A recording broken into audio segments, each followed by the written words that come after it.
Well, hello. Welcome live here tonight from Marshall High School. Happy to be with you on our Cafe Del Rio pregame show. Chris Simmons, Gary Ivins Jr. on the call with you here. The season finale for the 2024-2025 season for our Lufkin Lady Pack. Entering tonight 16-13, 7-8 in district play. And for all intents and purposes, probably going to finish this one out at the 5 seed in the district. They take on a winless in district Marshall team, 4-24 on the road, playing here for their senior night and trying to get their first district win. The Lady Pack hoping to prevent that. The Lady Pack do get back tonight.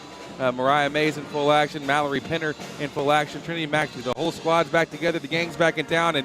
And Gary, always when you go out in your last game of the season, if you can do it with the win, might as well try to, right? No doubt about that. Close it out how you started, you hope. They came in with a district win, and let's go out. It's going to end the playoff run for the girls, but they've had a good we knew this district was going to be hard. There's no question about it, and it definitely has been. It definitely shown to be that. The one team that we, hoping to really compete with was that Nacogdoches squad and try to beat them out, and they just edged us out this year on the playoff spot. If you're curious on the playoff situation here, Tyler going to be the Division I 1 seed for the playoff run. Jacksonville in the 2 spot, and they're actually going to be the Division II 1 seed for us. Mount Pleasant in the 3 spot.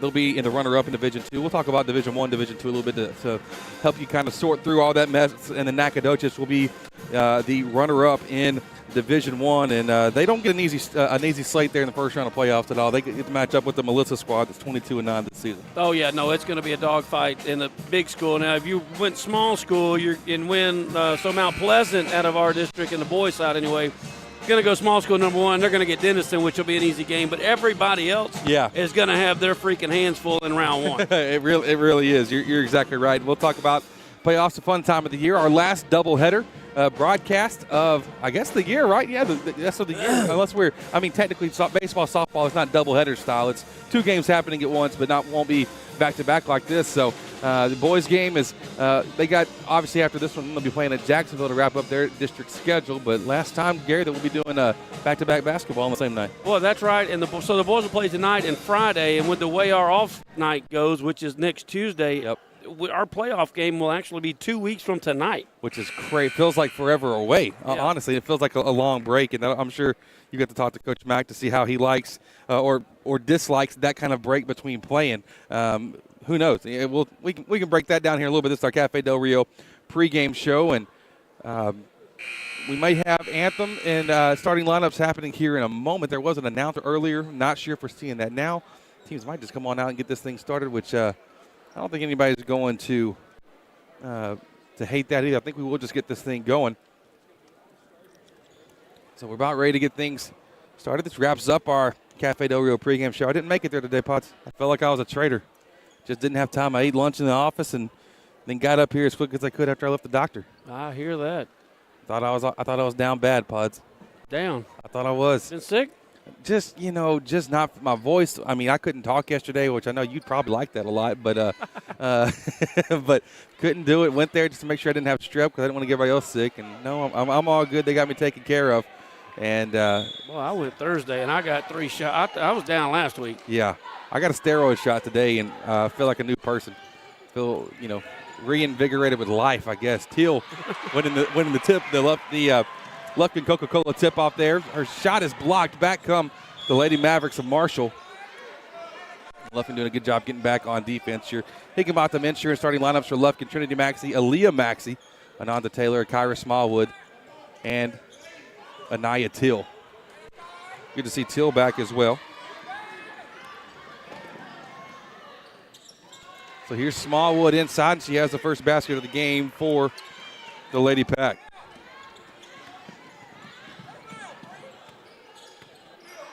Just 30 seconds into this ball game. Lady Mavs working against this zone from Lufkin. We were in their district, I guess it was a while back. Back in the 1900s or what?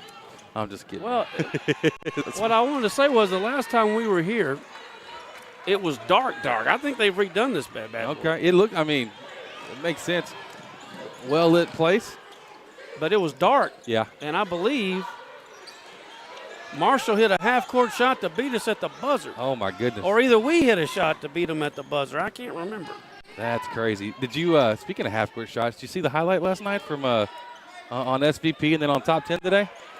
SFA hit one from beyond half court in overtime to win the game. No kidding. It was, so they got number one, and Scott Van Pelt got to say Matt Heyman's name, which is kind of cool. He's one of the guards there for the Lumberjacks. That's a neat awesome. moment. No, I haven't seen any TV. You're just a working man, Potts. Well, there's that. Here's Marshall trying to beat this little soft press, but Ananda Taylor coming up with the steal. She's on the break, 2-on-1. Her and Smallwood. Taylor. She'll take it the whole way. Why not? Coast to coast. Ananda Taylor for 2. And Lufkin's up to a quick 6-0 start in this one as Aaliyah Maxey causing more trouble defensively. She'll lob it up the court to Till. Did she throw it too far? Yes, she did. Till couldn't get her fingertips on it. And here comes Jaslyn O'Neal in for the first time tonight.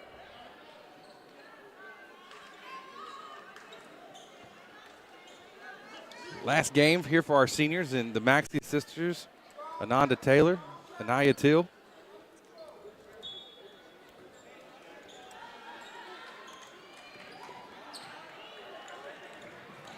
Here's Culbertson for the Mavericks up the court and loses that one away. That's now 4 turnovers for Marshall on 5 possessions. I'm not going to keep up with it much longer than that, but just wanted to let you know. You are the man at that. Listen, there's one thing I've ever been said I was good at. I guess it's that. And I'm giving up on it. So that's what does that say about me? You're tired, Pod.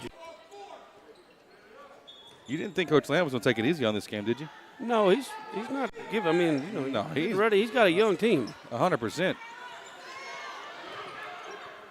Inside, Taylor fading backwards. Couldn't get the shot to follow up the court by herself, but she couldn't handle the pass. That's James down low as it slipped through her hands, and I'll make it 5 for 6.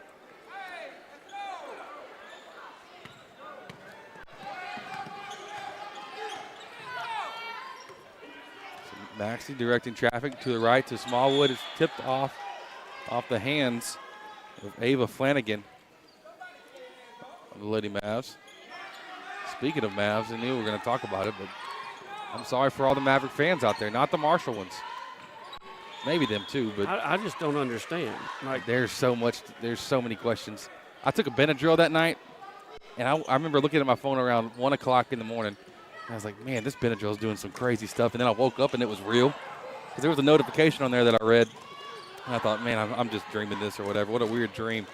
Woke up, nope, it's legit, and just absolutely crazy. O'Neal fouled in transition. Luka now a Laker. They are going to be fine. I mean, they're still going to be good, especially for this year and maybe another one. But well, that's not the point. That's not the point. You're exactly right. You lost the icon. You lost a hero. You lost a future.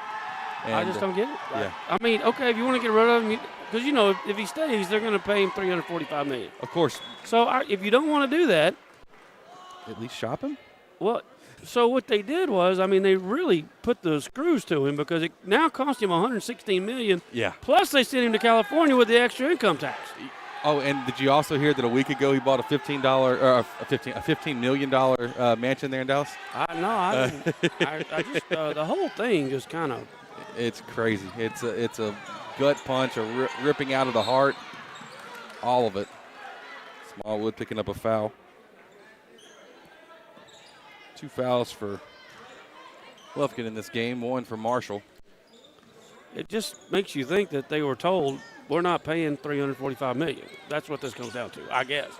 And it's a new ownership group on top of it. But so that just goes to, if you're going to do that, why wouldn't you shop? Exactly. What they should have done is signed him to the contract in the summer and then traded him to whoever they wanted to. Yeah, doing right by your player. Right, but now it's going to have a residual effect, I would think. Yeah, because who else is going to trust them? Who else is going to trust them to make decisions and trust them? I'm going to go to Dallas. They're going to treat me well here. I don't know. And did you see there's another clip out there. Obviously I have too much free time on my hands, but that first night after the trade, the Mavericks were playing the Hawks or playing somebody. And Cleveland. Playing Cleveland. And then in the first quarter, the announcer said, at the end of the first quarter, as Dallas makes a focus on defense, they've given up 50 points to the Cavs. I mean, obviously AD wasn't in the game yet, but just one of those things, man. It's got to be tough to be a Mavericks fan.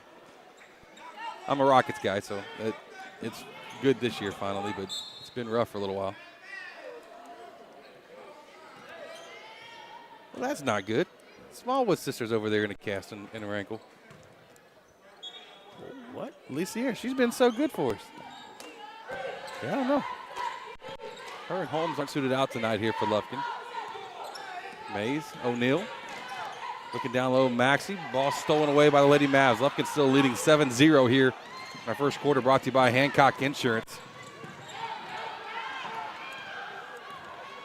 O'Neal on the break. And then O'Neal taking an awkward step and kind of falling down.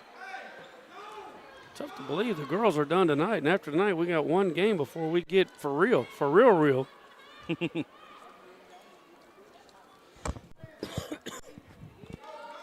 For real. Well, and I did a lot of research on that for real part yesterday. Yeah? What'd you find? I found the road is going to have some bumps. Well, we knew that a little bit. Well, we did, but it's going to be even worse? Well, I mean, what is it, like number 10, I'm number sure 8, they're looking at it. Well, first we moved up to number 10 in the new poll. Correct. Highland Park lost at the Colony this week, so they fell down, and one of the Beaumont teams got beat in a tough game. That doesn't mean they're not where they should have been. They just lost a tough district game on the road. Right. So there's that. We are up to number 10 in the latest poll, but again, what does a poll mean? Correct. When it comes to playoffs, not a dang thing. So Walnut Grove and Melissa are playing tonight. We're going to play the loser in the first round. That's a given. Leah Maxey with the basket there for the Lady Pack. Both those teams are good. Yeah, of course. One of them's got a guy that can go where. Melissa's got a kid that can go wherever he wants. Okay. We got 5 of those. My prediction is they're not going to win tonight, but we shall see. Yeah. Oh. Yeah, O'Neal taking a tough foul there in transition. So then a win on the 18th, which is 2 weeks from tonight, we would turn around and play Highland Park, more than likely, on that Friday, the 21st. Okay. At the moment, they're rated 16, but again, last week they were 8.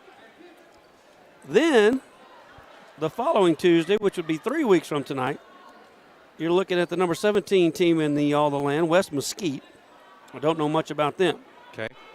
And then if you make it to the regional finals, which would be the 28th, which would be 3 weeks from Friday. Yep. You're either going to get number 7, Frisco Heritage, or one of the only 2 teams in all of America to beat us this year, Red Oak. Okay. So what you're saying is Region 2 is really good. Yes, I'm saying that. Upgraded to a flagrant cakewalks, no gimme games. You used to, whenever you can match up with the 4 seed in the district, feel like, okay, I feel pretty good about this matchup, and then, use it to get used to playoffs. But now, not the case. Mallory Penner in the game for the Lady Pack, as well as Chastity McKelvey. Mays catching it off the inbounds, a couple of deflections, and she'll put it in for 2. Had senior night here tonight for Marshall Lady Mavs. The ceremony happened before the game. A little bit later on the start, but hopefully not a late halftime or anything like that. Penner trapped in the corner to O'Neal, to Mays. McKelvey, back to Mays now. She'll pull the 3. Missed it off the back rim. A long rebound goes to Penner. And Penner fouled by Lacey Williams, now picking up her second. 5 in, 5 out subs for the Lady Mavs as they're down 13-0 here in the first quarter.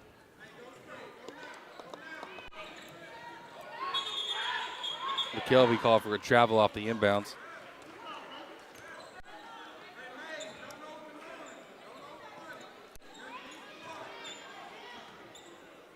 Lufkin jumping. 1-2-2 full court press. Mavs have to stole it away. Mariah Mays, the thief. Now will she get the assist? Yes, she will. Jasmine O'Neal getting the bucket. A game-high 5 points for her. Jazz nearly got the steal there out of the press. Lady Mavs putting one up. Well too strong. Aaliyah Maxey committing the foul. Her first, and that will send Asia Nelson to the line. Well, our defense is on point here to start the game. Yeah, Marshall is struggling mightily to control the ball at all. It's going to be a late drive home tonight, buddy. Telling me. I tried to save some good TV to watch, but or listen to. I don't really watch Are you it. spending the night again like you did in Mount Pleasant? It's on the board. I mean, where were we, Texarkana? It's on the board. I told Tatum already. I said we might be getting up at 6 a.m. to get back in time for school, but if that happens. Listen, I've had a couple close scares whenever I'm driving late and I'm tired. I'm like, you know what? So at minimum, I can always take a nap. I've got theories on how to take a good nap in a car without being bothered, but we'll talk about those off the air. But I don't want the whole viewing audience to think I'm a complete weirdo. But sometimes it's just a McDonald's parking lot where you can take a little nap and be fine. But we'll see. Give and go on the break, finishing Miss Callie Johnson. We got a rally here in this Hancock Insurance first quarter. 4 in a row. They got 4 points. I got to be honest. Oh, wow, 3 ball from Penner. Missed that from her. Now, last couple games, or last, 4 games maybe? Uh-oh. Right, Mays picking up the foul.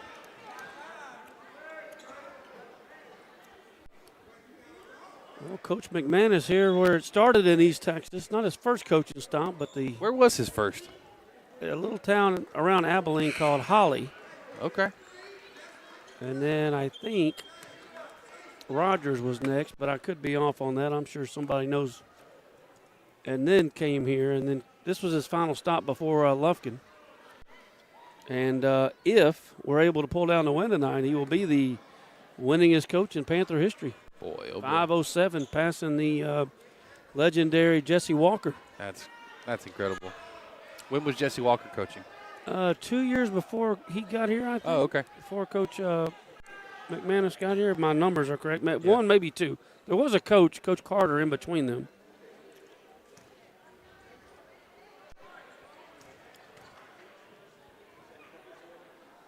A little behind the back action on the free throw warm up. Okay. I see that. You better make it. She does. Boy, that is some art. He gets up there. 18-5 your score here. 1:43 to go in our Hancock Insurance first quarter. That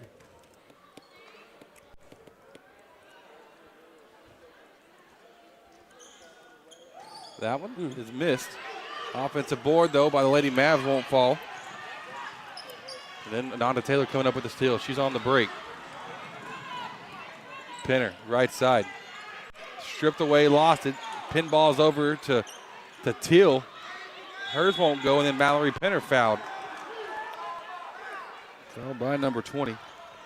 They have a whole list of new roster here for this Marshall Mavs, Lady Mavs squad.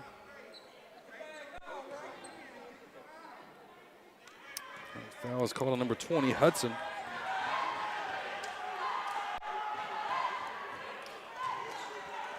First free throw.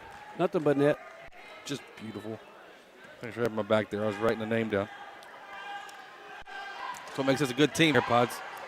Got each other's backs. I think so. The Mavericks have only been to the regional tournament one time, 2000 and 2001. And guess who that coach was? No way. You got it. Our man. Well, that's awesome. Didn't he take the job, too, and it wasn't all that of a crazy, just enticing job whenever he inherited the program and then kind of turned it around? Well, I think Coach Harper was the head coach here. I don't know if you know him or not. He was at Nacogdoches. That's how I got to know him. Before he was here before NAC. I mean, one super individual. And he and JT's dad, I'm pretty sure, were good friends, and that's how the conversation got started. But Coach Harper was a football coach and really wanted him to come, if I remember correctly.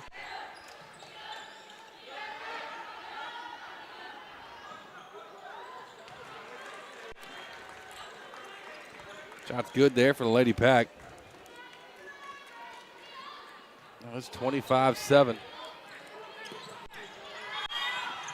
A foul called on the press. Picked up on Chastity McKelvey.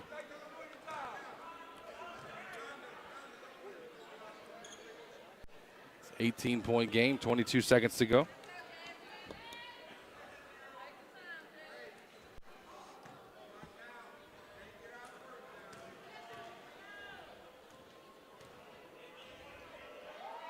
At the line for the Lady Mavs, Callie Johnson.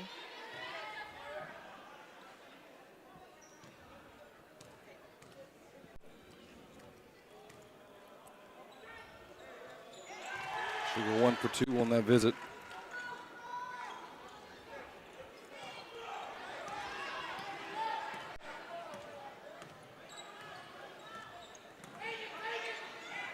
Here's O'Neal over to her left. Teal with it now.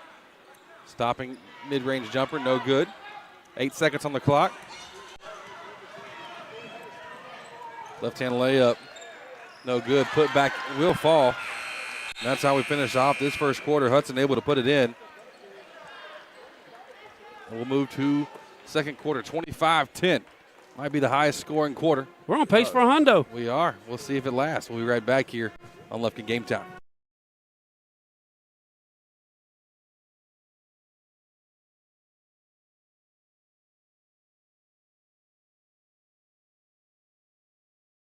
Process that is easy from start to finish, and you will get your money fast. Texan Credit has been helping Texas residents for over 10 years by offering multiple loan options with easy low payment. Located in Lufkin at 509 South Timberland Drive, or look Texan Credit up online, TexanCredit.com. Trust me, if they'll loan me money, they will loan you money. Texan Credit, they say yes. That first quarter was brought to you by Hancock Insurance. The second one brought to you by St. Luke's Health Memorial in Lufkin. 15-point game. Lady Pack off to a very strong start. Aggressive defensively and able to finish offensively. And 25 points. That's they put up 20 against Marshall in the second quarter last time these two teams matched off. In fact, the last time they matched up, it was 7-5 after the end of the first quarter. And you cannot tell Coach Lamb and this team wanted to make sure they came out and got off to a quick start. I'll let it linger around because then they pulled away pretty easy. Scoring 20 and only allowing 4. In the second quarter last matchup. Here's Marshall with it. A high jumper off the glass will fall for Janasia Harris. Mm-hmm. 13-point game. Teal on the wing. Looking back door. Finding O'Neal, a power dribble going up, and she's fouled inside. Call for the foul is Kalia Williams. First foul of the quarter for the Lady Mavs.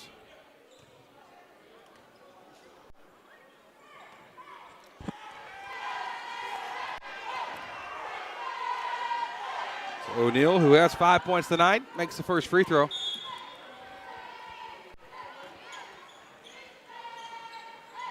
Six for her, and she's now 4 of 5 from the free throw line. Akira Smallwood back in the game. Aaliyah Maxey back in the game. In for Till and McKelvey.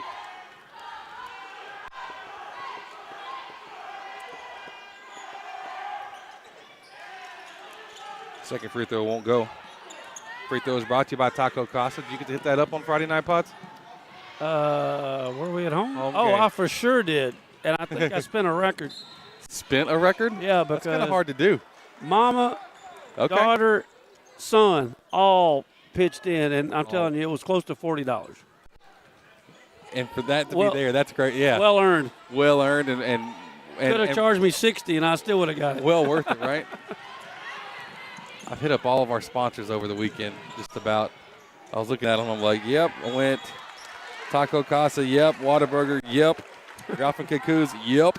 CC Smokehouse, I almost did that today, but I was running late. Boy, I have been to Del Rio, but I hadn't been to R&K in a minute. That's where we watched the Super Bowl last year, so that might be where we. Oh, really? So you watch it at like a restaurant bar kind of place? Yeah, I'm done with the cooking. Just the whole invite people over, cook, and No, cleanup's awful. This is an important conversation. And by the time you pay for everything and everybody to come over, it's cheaper just to go somewhere. Well, I mean, facts. Sometimes I just don't have a huge trust for places that like, are you going to get it right? Are you going to get the game day experience right where it's on the TV and you're not having to ask for it and all that kind of stuff? But you would think one day a year that they have to get something right like that. But okay, interesting. Foul called number 30 of Marshall. That's Ariel Sparks. Her second.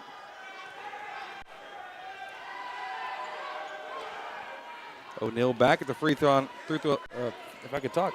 line again. I like the whole cooking thing. Last year I didn't get to do it. Last year I barely made it home in time to watch the game. O'Neal, she got her own board, but she traveled first. It's more the cleanup. If you invite people over. And I get that. I want to see the paperwork you've got while you're watching a game. I think you'd be a madman trying to keep up with everything. I don't even have it out. I just watch the game, and I'm pretty sure I know pretty much what I'm rooting for. So yeah, I got you. Inside Smallwood left it too short off the glass on the ground. Nearly tied up. Now it is tied up. They can call it if they wanted to. Now they will. Possession arrow back to Lufkin. I think I'm going in on the Eagles.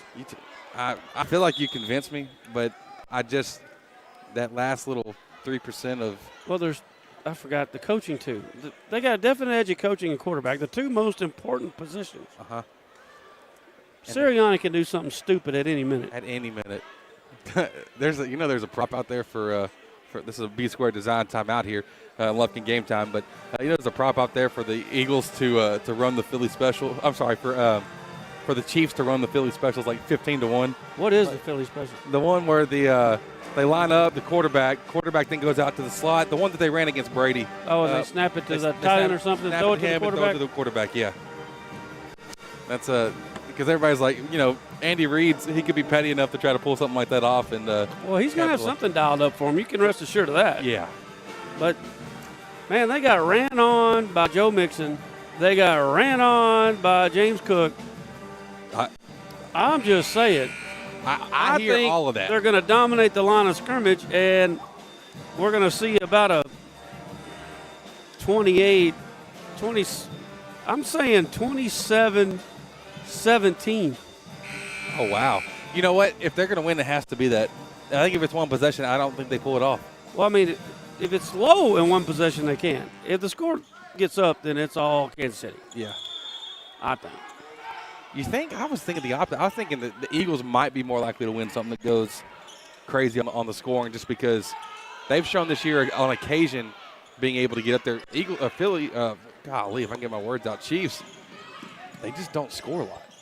Just they're methodical, and there's 10, 12 play drives and just kind of milking all the clock off of it. Did you see that bounce pass? No. It took me a second to realize it. I missed it. The untraditional overhead bounce pass. 15-point game in our St. Luke's Health Memorial. Second quarter. Flanagan, left wing. Back to Culbertson. Oh, she's going to pull at Steph Curry range. Nearly hits it, too. No good. Offensive board gathered in by the Lady Mavs, and that's Asia Nelson again. A team high for her, 6 so far through this first half. Smallwood trying to make a quick entry down low to Aaliyah Maxey. I've been battling a sore throat myself. Boy, I thought that I was going to let the call again say, man, I'm going to be whispering. I got to be there. I need to be able to do the games, but I'm going to be a whisper broadcast. Oh, you give me a little heads up, I'd cover for you, probably. I was actually going to sit over there and be your stat guy. That was my backup plan. I could be here, chip in a couple words, and just do stats. I don't know if I'd be able to keep up with our boys' stats tonight, though. The anticipated pace of that one. They can just put it up quickly. Shoot, even with the girls right now, 25 first-quarter points.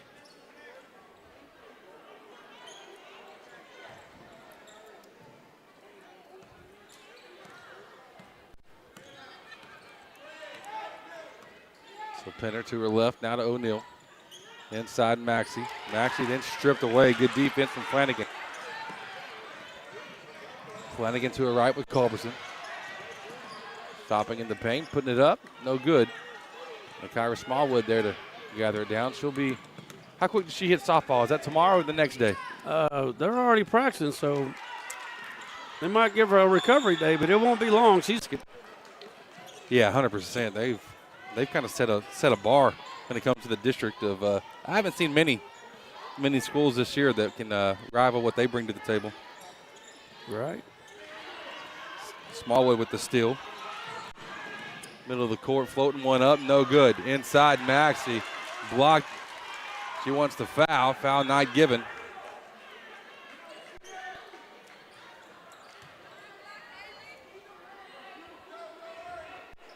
Penner checks out. Trinity Maxey back in.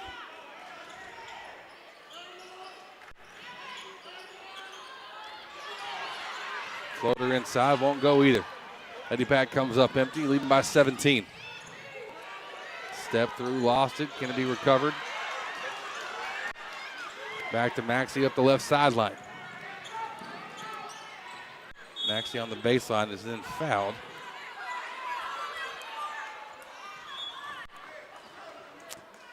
Well, it could be our final halftime dunk show as well. Yeah, looks like it, huh? Gonna have to enjoy it. As long as they don't actually break a rim. I mean, if they broke a rim, it'd be kind of awesome. But at the same time, I don't know what the backup plan would be. Smallwood with the floater. 8 first half points for her. She's got 8. O'Neal's got 7, and Penner has 6.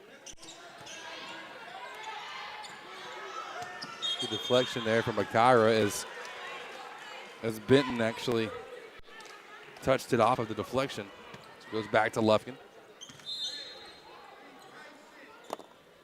5 in, 5 out once again for the Lady Mavs. We're going to see all night.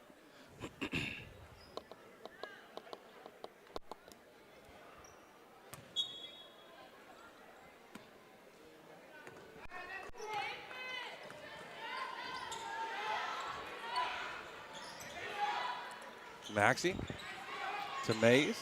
Now to her left to O'Neal.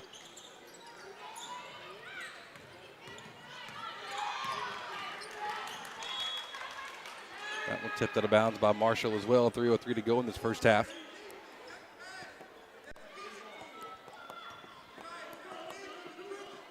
You can go watch anybody on Tuesday night, Bob?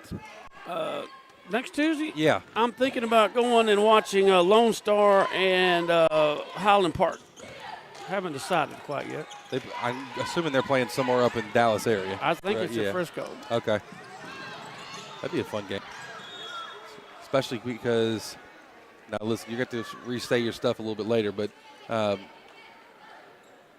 Highland Park is a for sure possibility. And are they both possibilities or just Lone Star? No, Highland Park. Lone Star, I believe, is going small. Yeah, Lone Star's, they're second in the district, but they're going small school. Okay, gotcha.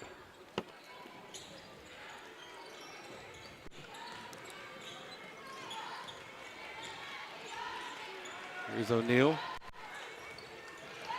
Bounce pass to Taylor. 3-point shot for her. Off the glass, no good. Maxey to Mays. Her 3 short.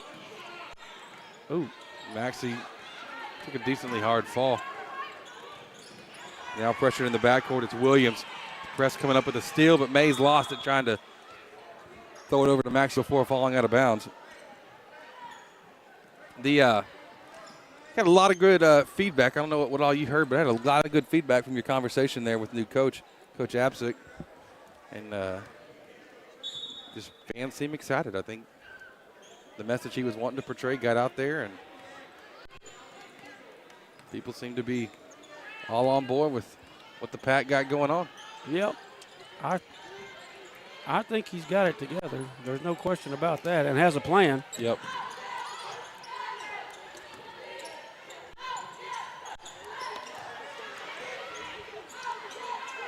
I'm sure his last 2 days have been a whirlwind as well. I hadn't talked to him these 2 days. I was going to try to ease out there one day this week. It all happened pretty quick, too. And just like, so, I mean, I'm sure he's staying somewhere temporarily here in town, or I don't know if he has a house already bought or whatever. And not that everybody on the broadcast needs to know that either, but you know, just the travel, and it's not a quick trip either, going from Barbers Hill back to here. So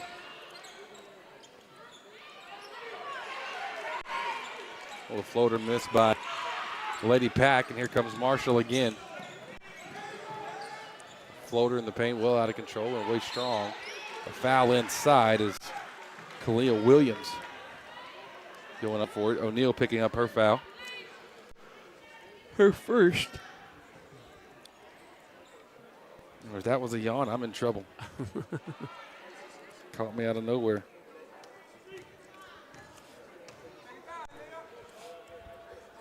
First free throw good. Boy, that was dead center. It was. It had no arch.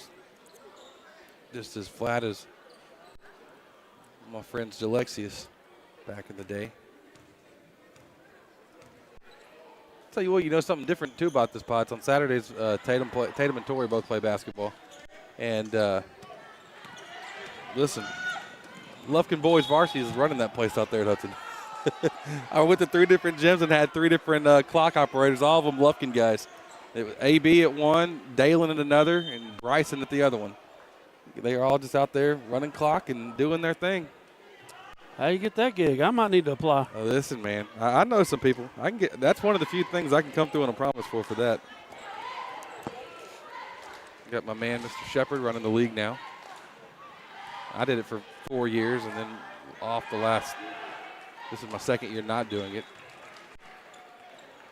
It's a fun thing getting to run it, but also a fun thing getting to not. I did my years in T-ball. Mm. I don't miss that.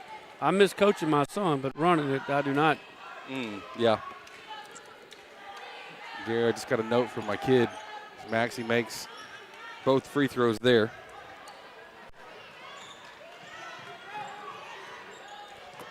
He just asked me, can I have some money to go to the concussion? Is that a yes or a no? That's a yes, because I want something too. The concussion? I know what he meant.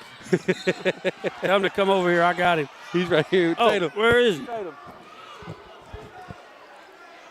That kiddo's crazy. I got 9.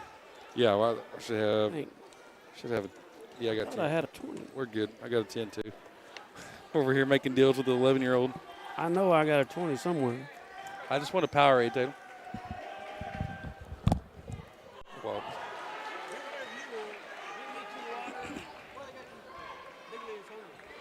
first free throw for Pinner won't go. Under a minute to go in the first half. Pinner's next one. That one's perfect. Taco Casa free throws. Pinner now has 7. I told him to hook me up with a snack. What do you think it's going to be? Skittles or Snickers. He didn't like Snickers, but he might think that you like it, is my guess. He said he'd hook me up. He might do the sour straws then. Oh. Listen, he likes sour candy, so I don't know, man. That's a dangerous situation you just put yourself into. Whatever it is, I'll man up and eat it. I'm just going to be happy with whatever change you get. He's not the best at giving change. Oh, it's good. We stopped over at Little Easter here on the way over, and did all right? Well, you know, let's just say I'm glad we didn't have an early start time again. I'd have been in a bind. Probably walk in and all these people know, what's up, Gary? Give me some knuckles. Free throw missed. Here's Mays, right corner 3, well short. McKelvey trying to get position, can't. Till grabs it though, puts it off the glass, and it's good. Boy, our girls are scoring some points tonight. Yeah, 38 points in the first half is got to be getting close on a record for the year, to be honest. Down low, Williams off the glass, has it blocked, right? No block, just a straight missile to the center blocks. Little right of the backboard. I mean, smidgen. Oh, they're going to change it now and say Lufkin touched it last. Well, it would make sense. Yes. I don't know what happened. Agreed. But trying to think of who's been missing a bunch of field goals right and left. I think there will be a missed field goal in the game, though. I can almost make it a fact. On top, Burks with it, picking it up to her left, and a travel called against the Lady Mavs. Lufkin trying to get to 40 here before halftime. 40. Trying to, bud.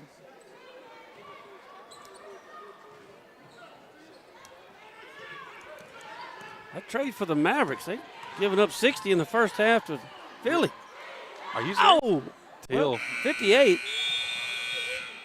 Teal missing that one. Dunk show coming up here in a moment here at our halftime show brought to you by Morgan Insurance. The second quarter brought to you by St. Luke's Health Memorial. We'll be right back here on Lufkin Game Time. Hey, have you seen Thang? He's supposed to pick us up. I don't know where he went.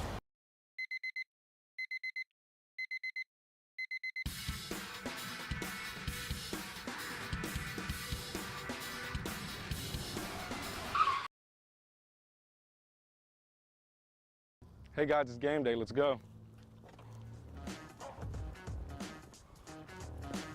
Hi folks, JJ Webb here from JM Chevrolet, your East Texas Chevy dealer, and we're fired up for this Lufkin Panther football season because at JM Chevrolet, we back the pack. So let's go, Panther Nation. JM Chevrolet, together let's drive.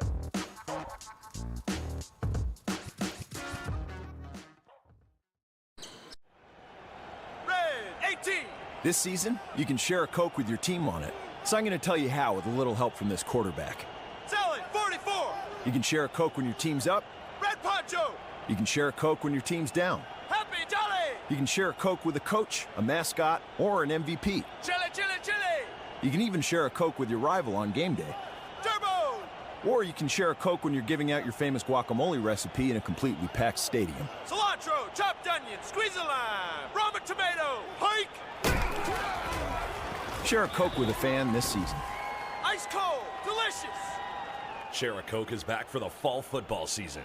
We all know what comes with being a fan. The ups, the downs, and everything in between. Whether you've just won a big game and want to celebrate with fellow fans, or want to share a Coke with your best friend whose team just lost against their arch rival, Coca-Cola has something for you. Share a Coke with a teammate, rival, or best friend this season. This is a Whataburger table tent. An orange and white trophy for your made-to-order burger. It means we cook your meal up fresh.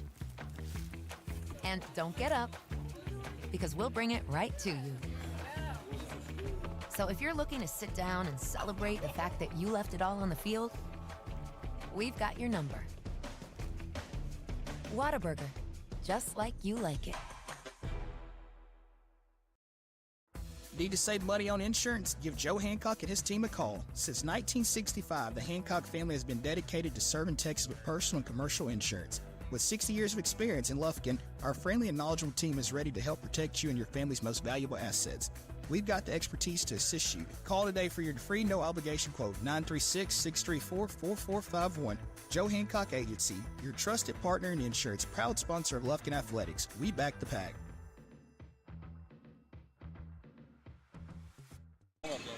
Looking to earn extra cash? Got an old grill or bike taking up space? Bring it to CMC Recycling right here in Lufkin to turn your scrap metal into cash. CMC will recycle your metal, transforming it into new steel that will be later used in exciting new structures and products. CMC accepts a variety of metals, and the team is ready to assist you and ensure your experience is seamless. Open Monday through Friday from 8 a.m. to 4 p.m. Learn more at cmcrecycling.com.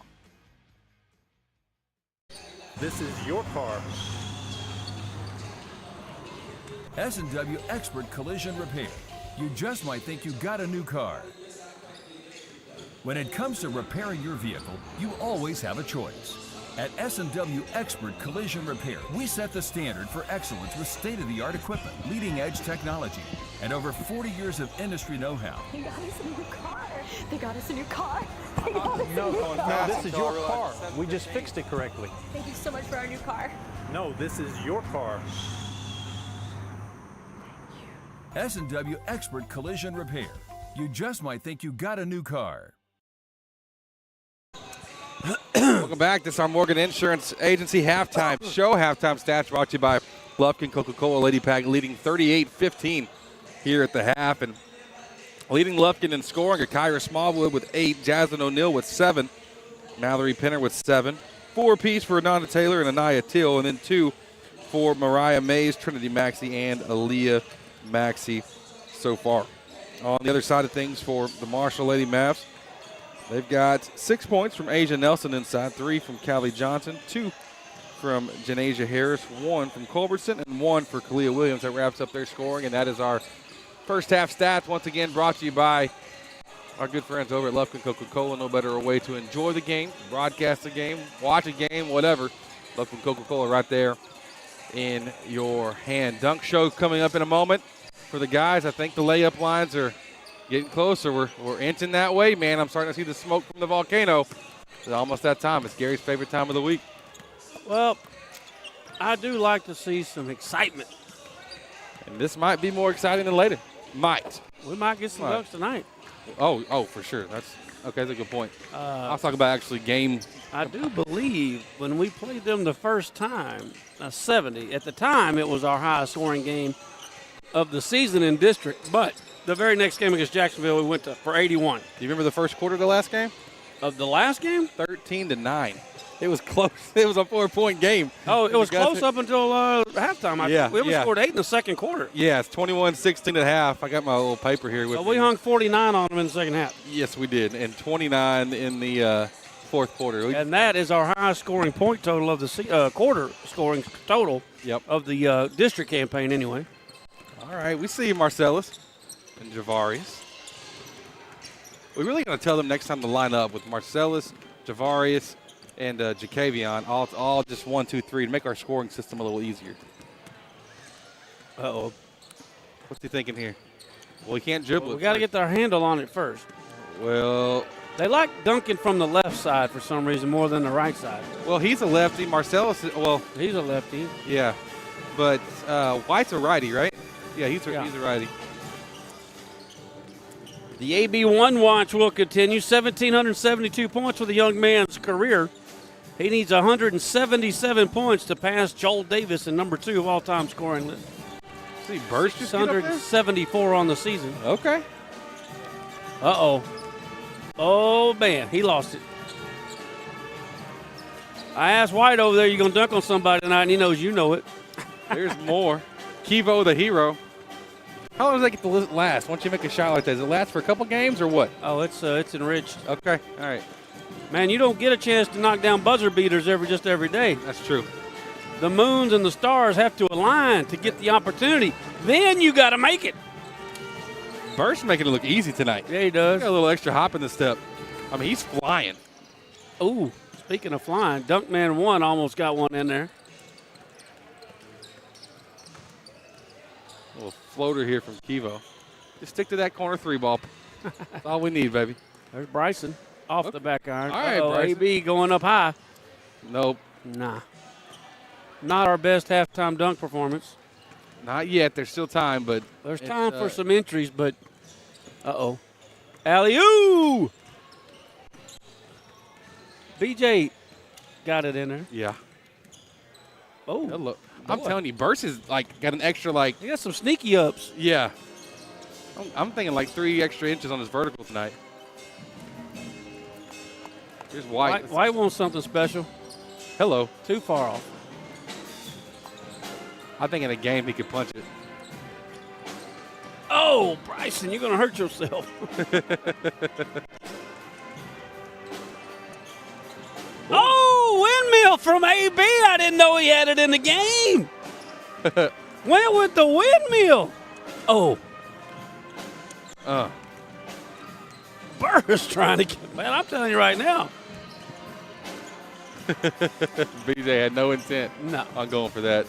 Tripp's nope, stick to the fundamentals, not my 15-footer. Not my man, Dunk Man. Oh, boy, that would have been special. That could have been it. Dang, B. There's got to be a little extra hop in this floor. Everybody's getting up pretty well. Uh-oh, Austin's feeling something. Just a little power, 2-hand, overhand. Just rock a cank. Look at my man.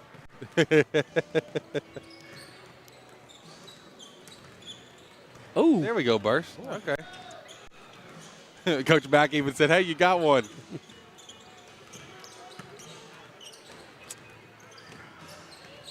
Whoa. Whoa. What are we thinking?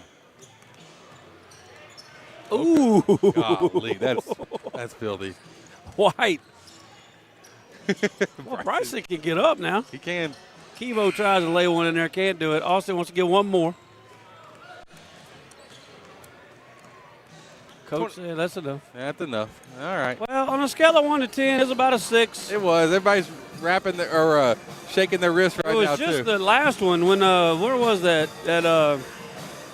At Tyler High. That was off the proverbial chain. Yeah. Yeah, that was. Even up at Texarkana was good, too.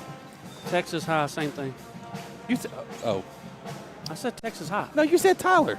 No, Texas High. That's the one I was talking about. Oh, well, yeah, that's the one that my mind went to first, but you mentioned Tyler, and it was pretty good on the road there. That was a little weird I because think of the early Texas start. High was the best. Texarkana was the best one. Yes, I agree. I'm with you on that. 100%, because that one, they came out on a mission. Second half about to come up for you here on Lufkin Game Time.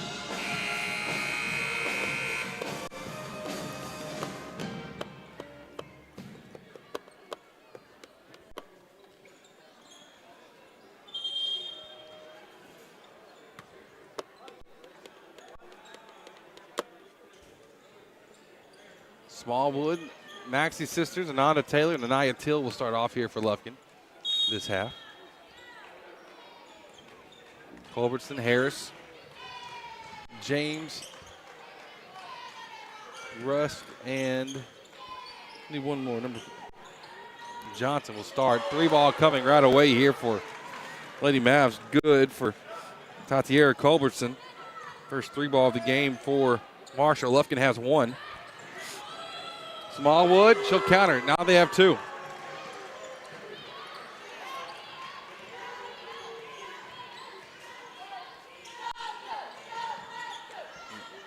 Mavericks turning it over. Inside jump ball will go to Lufkin.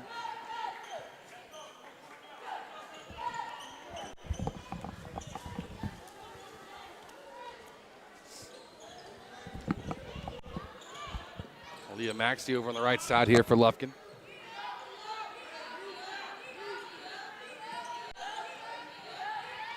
What do you watch more of, Gary, NBA or college basketball? College. It's been so fun this year. It's been just watching stuff all the time. Every night there's good games on, and see Calipari get that win back at Kentucky on Saturday. That was a fun one. I can't figure out the SEC. I don't know if anybody can right now. At first I thought everybody was going to win at home. Yeah. Then that's not the case. Yep. They are just like, and then you have teams like Tennessee playing without their best guy, Zakai Ziegler, on it, and he comes out against Florida, top 5 team, and they house them. That's incredible.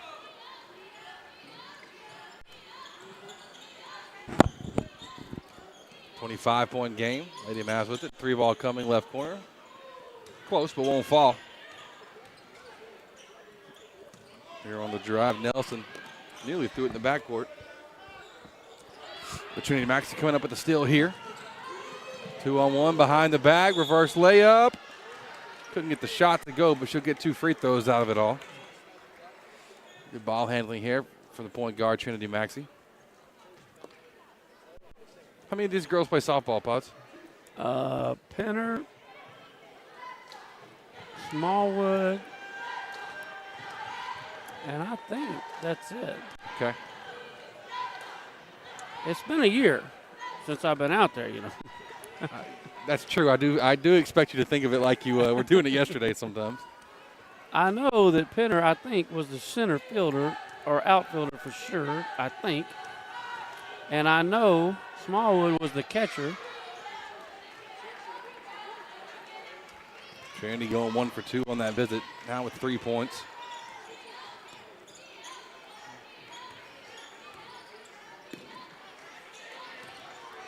Lady Mavs with it at the volleyball line. Right side, Culbertson.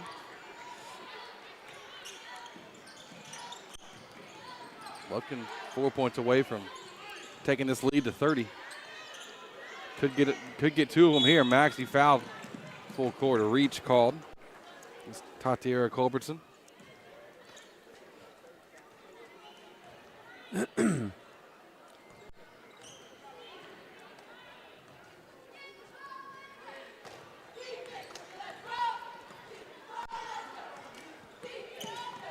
Kyra working with a little bit of pressure. To her right now to Till.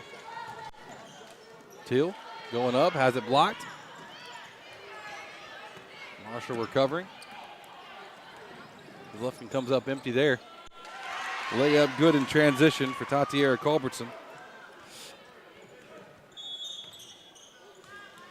Timeout taken by Coach Lamb, and the girls will take the break with them at the B-Square designed to timeout right here on Lufkin Game Time. Commercial Bank of Texas has been your community bank since 1901, and our dedication to the people we serve is as important today as it was then. Today, CBTX brings you the latest technology backed by personal customer service and #sealed with a smile. At Commercial Bank of Texas, banking is our business, but helping people succeed is our passion. It's time you experience banking Texas style. Stop by or give us a call today. You'll be glad you did.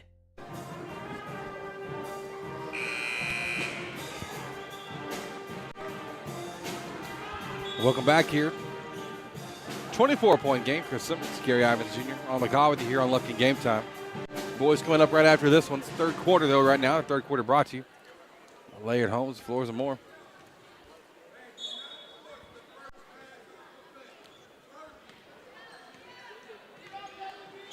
Maxey will walk things up here for the Lady Pack. So Maxey, Smallwood, Leah Maxey on to Taylor, and Anaya Till. Till on the wing. Trying to work her way through traffic. Going up off the glass. It's good for Anaya Till. She now has 6. That was a good shot. It was. Good move for her and everything. Ball deflected by Kyra. Recovered by Aaliyah. Now Trinity from the right side is fouled. Fouled by Janasia Harris. Fans don't like that call very much behind us.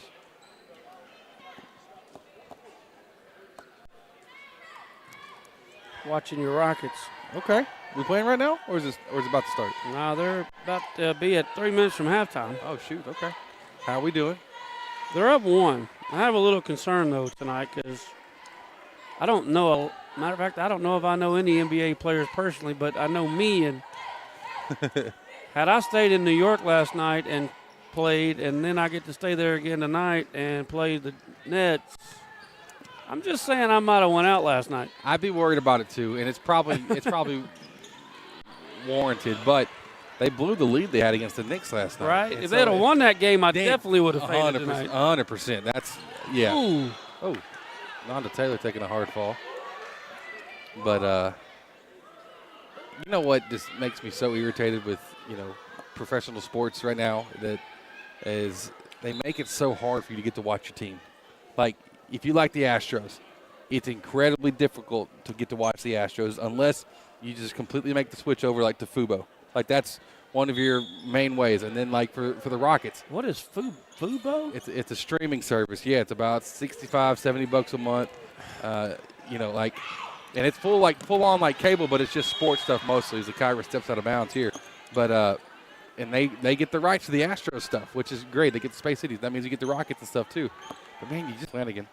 I'll get off my soapbox on that. But I've never even heard of Fubo.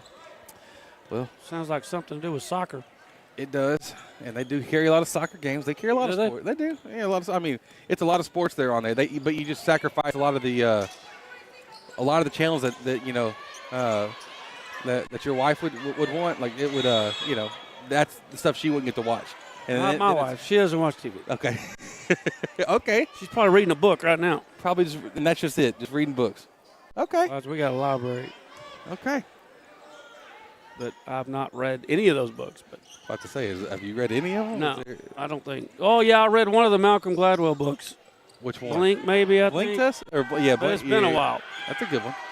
Malcolm Gladwell's an interesting dude. Is the rest trying to figure this one Well, out? she's got a bunch of books, but I've only gotten into one. Yeah, he's good. There's a couple. I used to try to read a lot more than what I'm doing right now, but I wouldn't read like the story stuff. I was going to ask if the one book you read was like the Where's Waldo, that kind of thing. That's what I spy. Those would be the fun books. No, these are like novels that are like 4 inches thick. Yeah. Yeah, I hear you. Here's Maxie up the left side, and then call for travel. 3:25 to go in this Laird Holmes third quarter.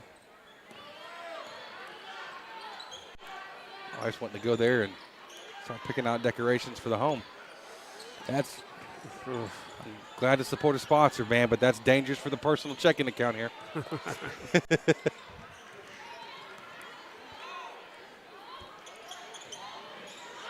Lady Mavs inside, an off-balance look for 44 on that one. Aaliyah Maxey trying to split two, losing it, and that was pretty good defense, to be honest. Couldn't force him to move. Anaya Teal picking up a foul on Ava Flanagan. These girls going at it right now. It's every foul is a hack. They're serious about it. Yeah.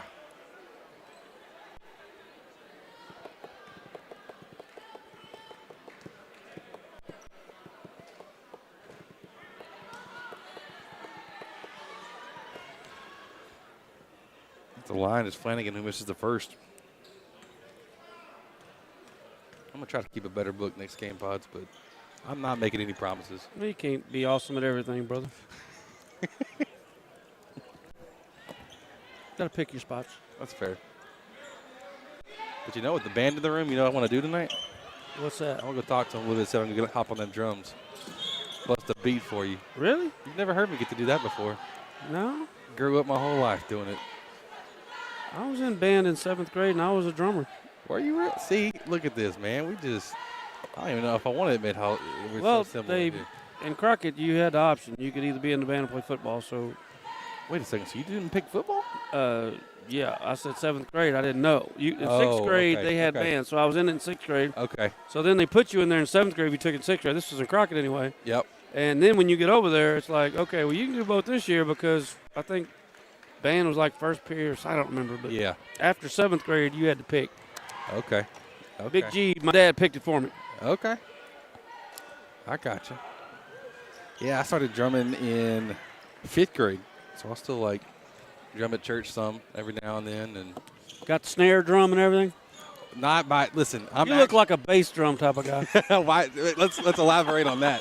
Let's have that conversation to see why do you feel that way, Gary? I don't know. You just look like a bass drummer. Because my stomach's shaped like one is what it is. No. But a 30-point game here. Yeah, it was back in about 50.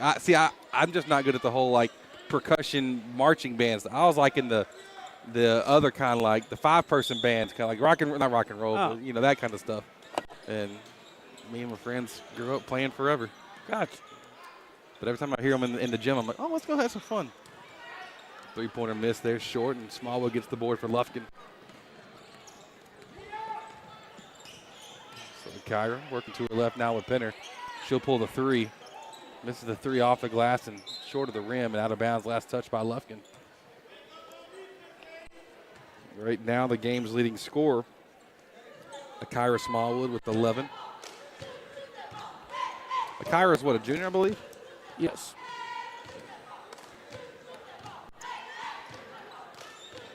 It's probably going to be a lineup that you're going to see a lot of next year. These 5, except with one more addition coming up. Yeah. Inside, the shot missed. And then the second chance is thrown away.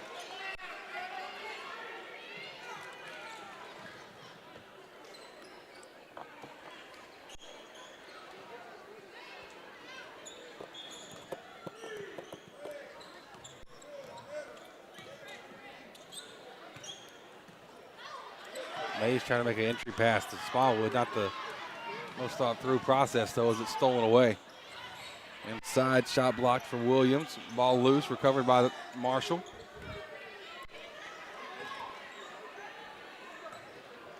Here's Flanagan. Dribble handoff now over in the hands of Williams. She'll pull the three. It's up. Wow. Lacey Williams got it to go. Her first basket of the night. Second three of the game for Marshall. That's not an over and back. That's what was called. But the ball never crossed the line. Mays did her job, but 27-point game, you're not going to fight too much on things. No. We'll be a little nicer than what we were on Friday.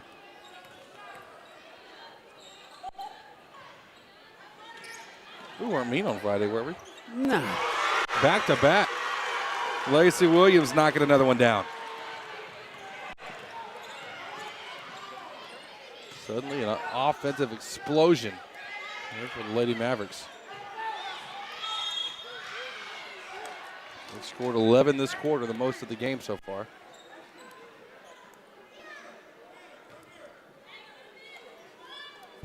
McKelvey at the line, more Taco Casa free throws coming up.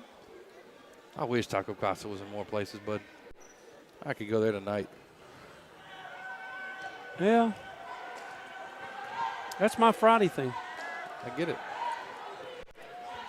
Can you do it after football games? Oh, yeah. Okay. I have. Okay. Now, we can't have any of those overtime elongated games, but yeah, I know the last few that K-Man went with me, there was time to get there by 10:30. Or maybe if they opened 11 on Friday, maybe. Okay. Still snuck in there in just enough time. There's a lane violation called against Marshall. McKelvey's missed them both, but she gets another chance here. I didn't get that lady's name when I went through Friday, but she was the nicest person. Don't you love that? I really do. Actually, I don't have a lot of managers' numbers from places around here, but the ones that I do, if there's somebody good, I'll shoot them a text and be like, hey, this kid's awesome. Another foul inside. Kyra going to the line for 2 free throws here. First time visit for her here. Have you had the bean burritos? No. It hadn't dawned on me. Okay. With cheese. If you like spicy stuff, get the spicy sauce, but if not, get just the mild. It's simple and easy, man. There's just nothing better than the soft tacos. I hear you. I'm just saying, if you ever want to mix it up. Bean or beef? Bean. Just bean. Just a regular old bean and cheese burrito? Yeah, I know. It's simple, but, man, it's good. Here comes Marshall once again on the break. Trying to get the pass inside to Robinson.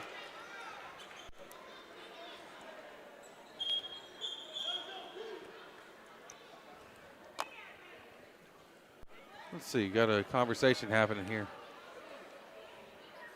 If this game's any indication on the conversations that are being had, just hope our guys get ahead. Makes and Smallwood tackle from the backside.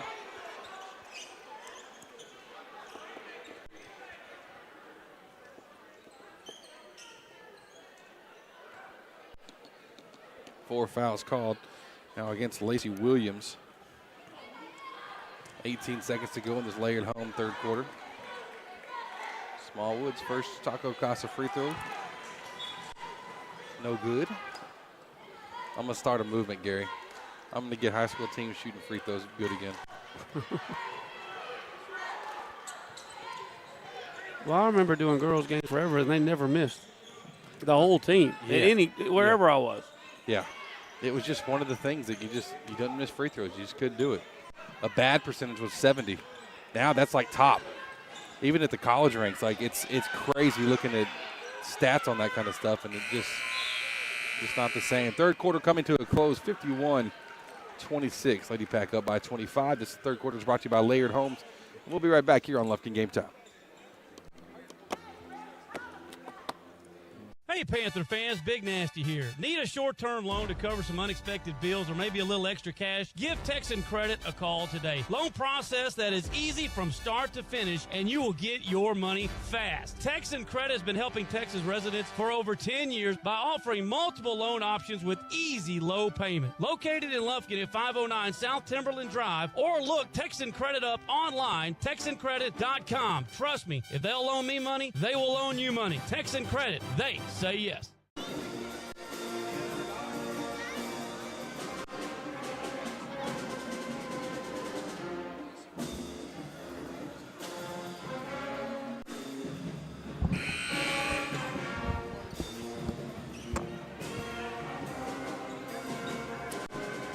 Austin Bank scoreboard looking good for the Lady Pack here in the fourth quarter. 51-26 the score. Last matchup of the year for our Lufkin Lady Pack. Will not qualify or be eligible for playoffs, but finish up in the 5 seed in district. Culbertson working the offense for the Lady Mavs. A step through jumper off the glass will not fall. Mays defensive board up the court to O'Neal. O'Neal catches the pass. Now from the block, fading backwards, no good. McKelvey inside. Off the glass, no good. Smallwood going up, and she's fouled on the third chance.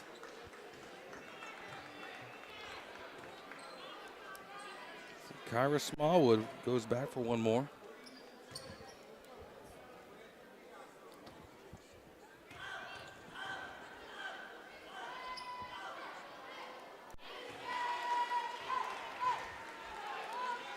Smallwood makes that one. Again, this Taco Casa free throws. Second free throw, no good.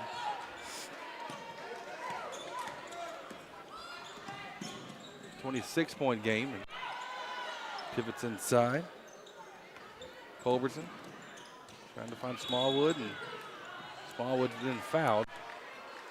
Fouls aplenty.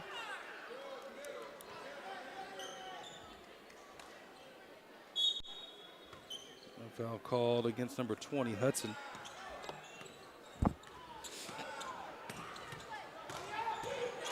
Mays setting up the offense, looking back door, finding Smallwood, layup good. Kyra Smallwood.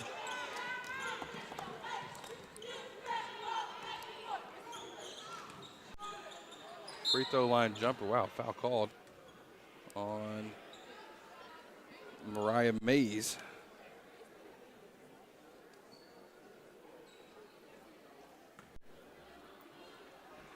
Talking about girls playoff matchups from the district. Obviously in our district will be Tyler at the 1 seed. They will go in as the winner from the winner in Division 1.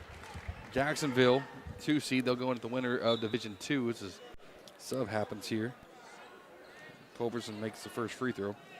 Mount Pleasant will be the runner-up in Division 2, finishing in the 3 seed of our district, and Nacogdoches will go in as the runner-up in Division 1.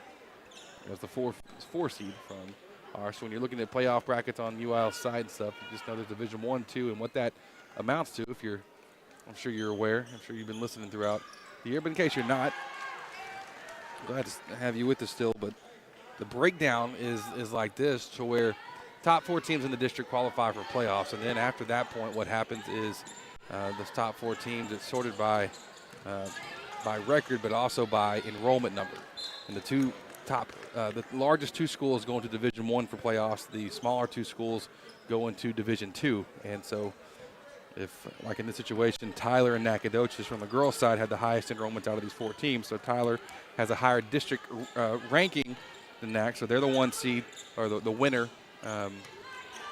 from District 10 in Division 1. And Nacogdoches goes in as the runner-up from District 10.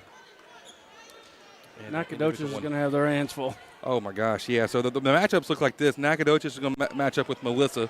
Nac's 20-10 this year, 9-6 record. Melissa's 22-9, a 9-4 record. Sounds similar, but they're not. May is with the &1 here for Lufkin. Tyler will have a matchup with Walnut Grove. Tyler's 29-5 this year, 15-0 in district play, entering tonight. And Walnut Grove 16-16, 9-4.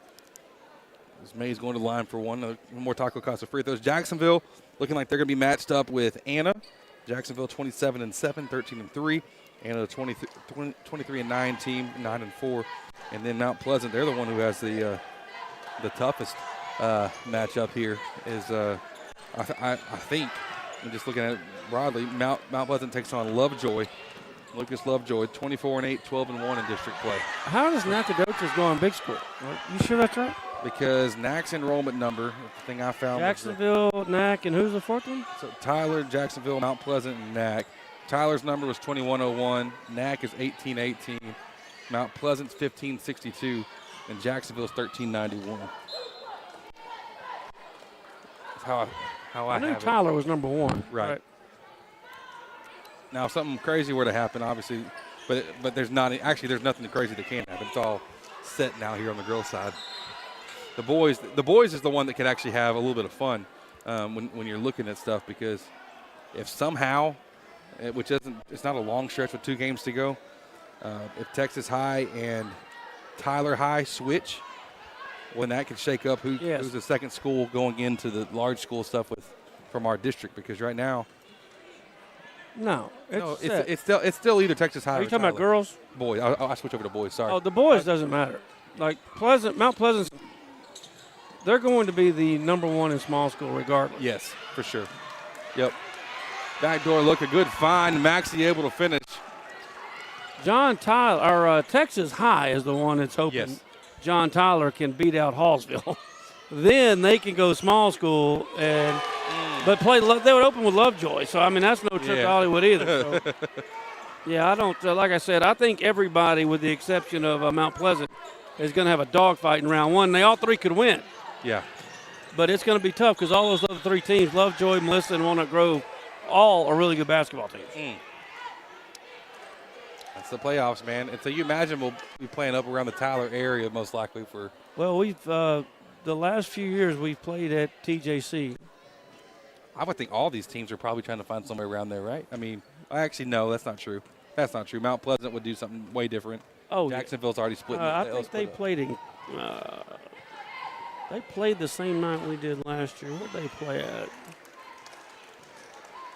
It all runs together. I know we lost to Crandall, I think, wasn't it last year, or Red Oak? Yes, Crandall. Maxey 8 of 9 at the free throw line here today. Make it 9-10. 60-31 your score.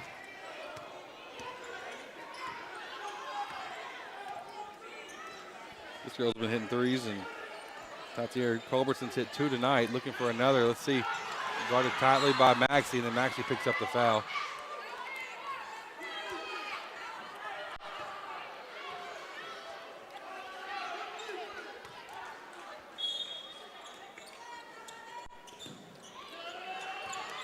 On the sideline, Teal able to knock it out. All the seniors here on the court for Lufkin plus Mariah Mays. See if it stays that way throughout this 5:22. Out of bounds called on the Mavericks. Johnson couldn't get it in. Here comes Jaslyn O'Neal. In for Anaya Teal.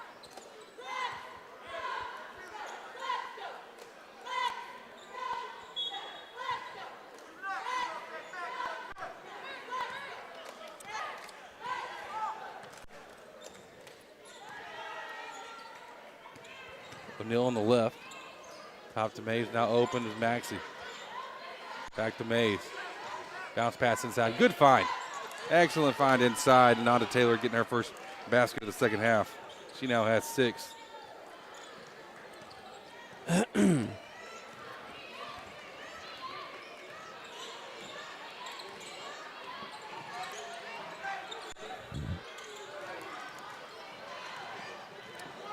Mays on the break. Of a hop hesitation for her, Taylor. 3 ball coming from Mariah is good. Mariah Mays knocking down a 3.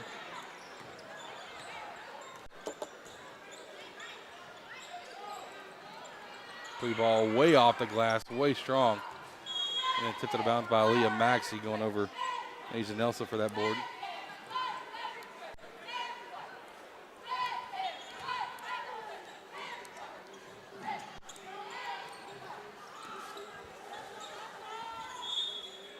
And one here for the Lady Mavs as Culberson fouled again. She now has 13. 9 of those here in the second half. She'll go to the line for one.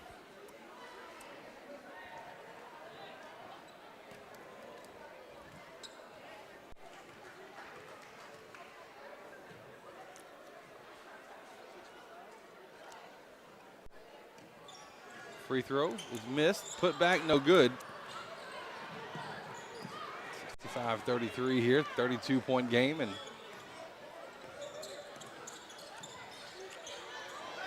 Taylor just outside the left elbow. Her jumper won't go.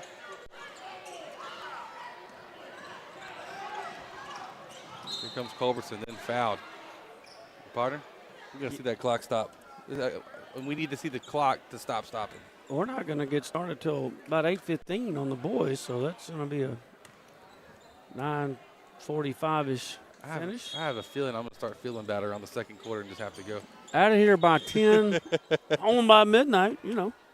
Not quite 2 hours from here, is it? Close? Hour 40. Well, actually, from my house where it's at, it's a full 2. I mean, where you live. Shoot. They're in that gated community. Gated community. Come on now. I mean, where I live, it's an hour and 40. I live 0.1 from a dollar store, baby. I know how this thing works. I frequent that place, know everybody in there. High dollar district. I thought it was be an hour and a half, and so when I mapped it leaving my driveway today, it said 2 hours on the dot. I was like, oh well. Yeah, no, I don't think you can get here for an hour and a half. Not even from Lufkin, can you? No, it's really an hour 40. I wasn't right, man. I wasn't in my right mind. Fading jumper won't go. That one's loose and actually behind the legs of Aaliyah Maxey.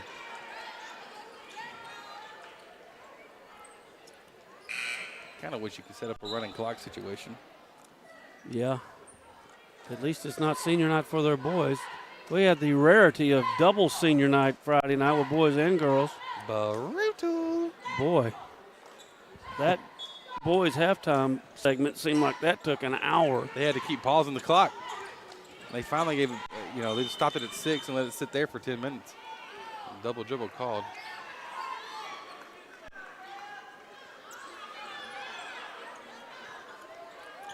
I remember thinking, I didn't really dissect the schedule when we let it out, but the first part of district, I was like, boy, we got a lot of home games early on. And it comes to roost here at the end when 3 or 4 are final on the road, and then you're off. That's why it seemed like they were all at home, because almost travel spot was an off night the first round. Yep. Yeah, it ain't easy. And, of course, coming off the week of going to Texarkana, nothing, Right. It just feels like, cause that's 2 trips in one, just to there and back. But I went back and looked at that halftime shot from Friday night. Did you look at that? The halftime one? No, I didn't go back and watch Oh, that. my Lord. How bad was it? Oh, it was not good. Can you believe that they let it go in? A suitcase could have been packed on that travel. Football pass all the way up. Leah Maxey able to get it to go. But the third quarter shot was the palm, man. I know he didn't mean to bank it in. Right. But still, that was a phenomenal shot. What just happened? Did she throw the ball? I got to be honest, folks. I didn't see what happened on that, but if it's what they're saying it was, she just threw the ball out of bounds. Got away from her. Slippery. Maybe so. Coach Mack over there at the Fresh Fade. He got it today. He called me today. I'll go in here and get a haircut. I said, well, that shouldn't take long. We're experienced with that. I'm at the point now where I go to the barber to get my beard done, not my haircut. Because I just can't get that dang beard right ever. But I finally found a guy, got me taken care of. Gated community problems. Boy, this is the problem. There ain't no gate. I can probably tell you. get your toes done too, don't you? I do not, and I have not, and I will not. I didn't even like a massage the one time I got that done. So you say. Beard cut, head cut. Listen. I'll shave my head. All right. Do that myself, and then I'll get my beard done because I just can't ever get it right. Ever. People are going to start thinking I'm sitting beside Fabio. That would be quite the compliment, man. I know you would love it, and I would love it too. I'll take it. Why not?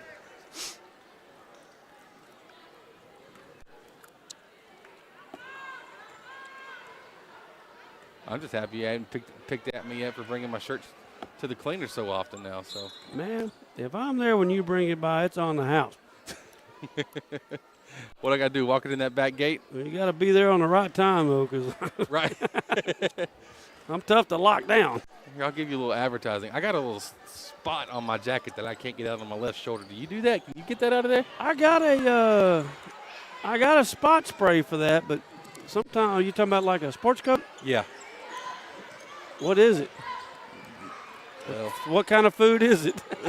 I don't know what kind of food it was, but I'll bring it by. It's been there for a minute. I just can't get it out of there. I'm like, you know what? I'm bringing it to Gary. I'm guessing pasta.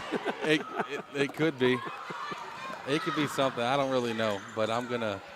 Oh, here's Maxie pulling a three. Right now, the game with the seniors has to be put your final shot in. May's making that one, though. But I'll bring it by. I'll mark it with something. I'll put like a sticky note or something there where it is.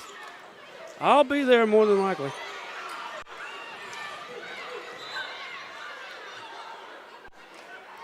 May's taking a dive over into the Lady Mavs bench. 1:30 to go. 90 seconds to play here. 70-33 to score. You got their roster? The boys? Yeah. I do. Look at you. I haven't got the official one, but this is what it was last Oh, game. it's close enough for government work. If we're working for the government, man, we might be conservative. Marshall fans are very they're passionate right now about this. Well, I'll tell you, these Marshall fans have had a long basketball season. That's no joke. Okay, let's take a look at something. So 4-11 for the boys on the year. 5-20. Oh, I'm sorry, that was from the last time we played. You're right. 5-20 plus 4-24, so that's 9-44 on the year. You got to love some basketball.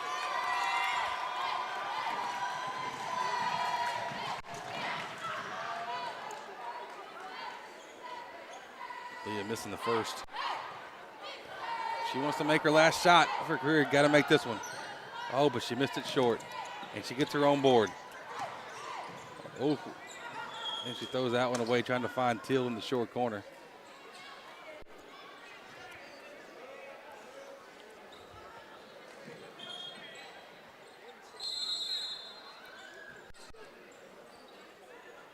Mariah Mays checks out. Kyra Smallwood back in. A timeout? We got a B Square Design timeout. We'll be right back here on Lucky Game Time. Red 18. This season, you can share a Coke with your team on it. So I'm going to tell you how with a little help from this quarterback. Selling 44. You can share a Coke when your team's up. Red Poncho. You can share a Coke when your team's down. Happy Jolly. You can share a Coke with a coach, a mascot, or an MVP. Chili, chili, chili. You can even share a Coke with your rival on game day. Turbo. Or you can share a Coke when you're giving out your famous guacamole recipe in a completely packed stadium. Cilantro, chopped onion, squeeze a Here, 1:13 to go. Our fourth quarter brought to you by CMC Recycling. Lady Mavs with the ball. Down by 37. My mental math works correctly right now. Sometimes it does. Maxie getting the steal. Here she comes on the break. Maxie then fouled from the back. And Burks with the foul on that one. Trying to chase her down.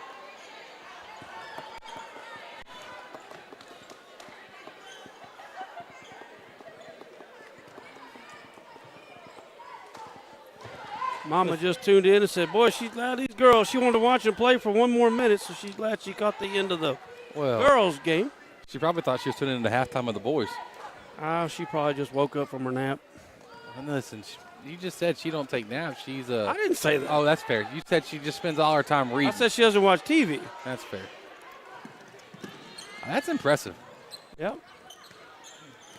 Yet she doesn't watch TV, but she's going to watch these boys play on her Lufkin Game Time app because that's how we roll. How we do it. 3 ball, good. Much to the delight of the Marshall fans. Jemiah Rooks, Rusk.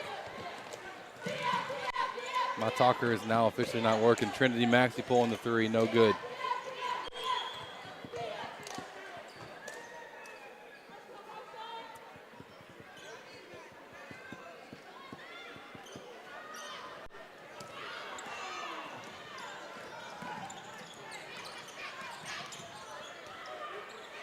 Burks trying to get through it. Ball underneath. Shot inside. Up off the glass. No good for Robinson. And then Robinson committing the foul with 2.2 to go. Robinson hustling.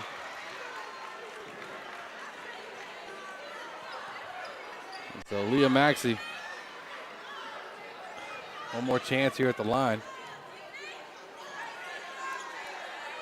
34-point game. Boys coming up after this.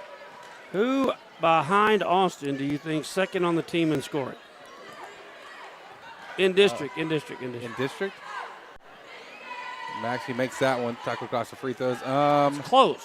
I do think it's close. I think it's between BJ and I guess I wasn't right because you would have said ding, ding, ding.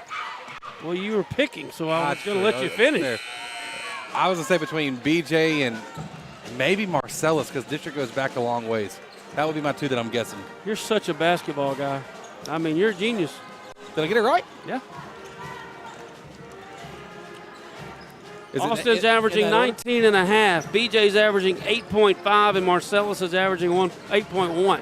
Wow. Okay. See, I'm not a basketball genius. I just had a feeling on that one. Not that it's any good. All right, we move on to our pregame show abbreviator brought to you by Woodland Heights Medical Center and our Lufkin Coca-Cola postgame stats. Here to help me with the player of the game here in a second. Trinity Maxey with 11. Kyra Smallwood with 15. She is our leading scorer tonight. Trinity Maxey, Trinity with 11. Jasmine O'Neill with 7. Mallory Penner with 7 all in the first half. 6 for Taylor, 6 for Teal. Mariah Mays had 9. Trinity Maxey, last game was a Lady Panther. What you say we give it her way? I agree with that. Let's do it. Trinity Maxey, a Commercial Bank of Texas player of the game tonight. Checking out final game as a Lady Panther team member. 11 points for her and a solid career. So congrats to all the girls. And the season comes to a close for Lufkin. Final record of 17-13 and 8-8 in district play. So Coach Lamb and the girls can at least be happy with that. And obviously not a playoff run coming, but going 500 in district, okay. It could be worse. But we're looking forward to next year and see what kind of run they can make. So we're going to sign off here on Lufkin Game Time. Pre-game for the boys coming up here in a few moments. For Gary Ivins Jr., for all of our guys at Jam Digital Media, I'm Chris Simmons signing off for Lufkin Game Time. And I will learn how to talk. These are Whataburger stickers. Proof that everything you dream up for your 100% fresh beef Whataburger is right under the bun. So go wild, burger lover. Avocado, jalapenos, and no onions. Wait, avocado grilled jalapenos. Oh, and bacon and creamy pepper sauce. However you dream it, we'll make it. Whataburger, just like you like it. When it comes to repairing your vehicle, you always have a choice. At S&W Expert Collision Repair, we set the standard for excellence with state-of-the-art equipment, leading-edge technology, and over 40 years of industry know-how. They got us a new car. They got us a new car. They got us a new car. No, this is your car. We just fixed it correctly. Thank you so much for our new car. No, this is your car. S&W Expert Collision Repair. You just might think you got a new car. Hey, Panther fans, Big Nasty here. Need a short-term loan to cover some unexpected bills or maybe a little extra cash? Give Texan Credit a call today. Loan process that is easy from start to finish, and you will get your money fast. Texan Credit has been helping Texas residents for over 10 years by offering multiple loan options with easy low payment. Located in Lufkin at 509 South Timberland Drive, or look Texan Credit up online, TexanCredit.com. Trust me, if they'll loan me money, they will loan you money. Texan Credit, they say yes. Commercial Bank of Texas has been your community bank since 1901, and our dedication to the people we serve is as important today as it was then. Today, CBTX brings you the latest technology, backed by personal customer service and #sealed with a smile. At Commercial Bank of Texas, banking is our business, but helping people succeed is our passion. It's time you experienced banking Texas style. Stop by or give us a call today. You'll be glad you did. Stay in the game with the Lufkin Game Time app. From live broadcast and game alerts to exclusive highlights, schedules, and the latest Panther news. Download Lufkin Game Time on the App Store and Google Play. Lufkin Game Time, the home to Lufkin Panther and Lady Panther sports. Panther fans, craving a game time snack? Head to Taco Casa, the official taco destination for Lufkin Game Time. Dive into a crunchy taco, indulge in a super burrito, or satisfy your taste buds with nachos or a chili burger. Serving Lufkin and Nacogdoches with excellence. Taco Casa, where it's always real fresh, real food, and real good. Taco Casa, proudly supporting our Panthers on Lufkin Game Time. For the first day of school, for the last day of work, for the satisfaction of a job well done, for the ideas that change the world, for good times, for not so good times, for her future and hers and his, for serving our customers and connecting communities. We're here with you for good. Austin Bank, with you for good. This is a Whataburger table tent. An orange and white trophy for your made-to-order burger. It means we cook your meal up fresh. And don't get up, because we'll bring it right to you. So if you're looking to sit down and celebrate the fact that you left it all on the field, we've got your number. Whataburger, just like you like it.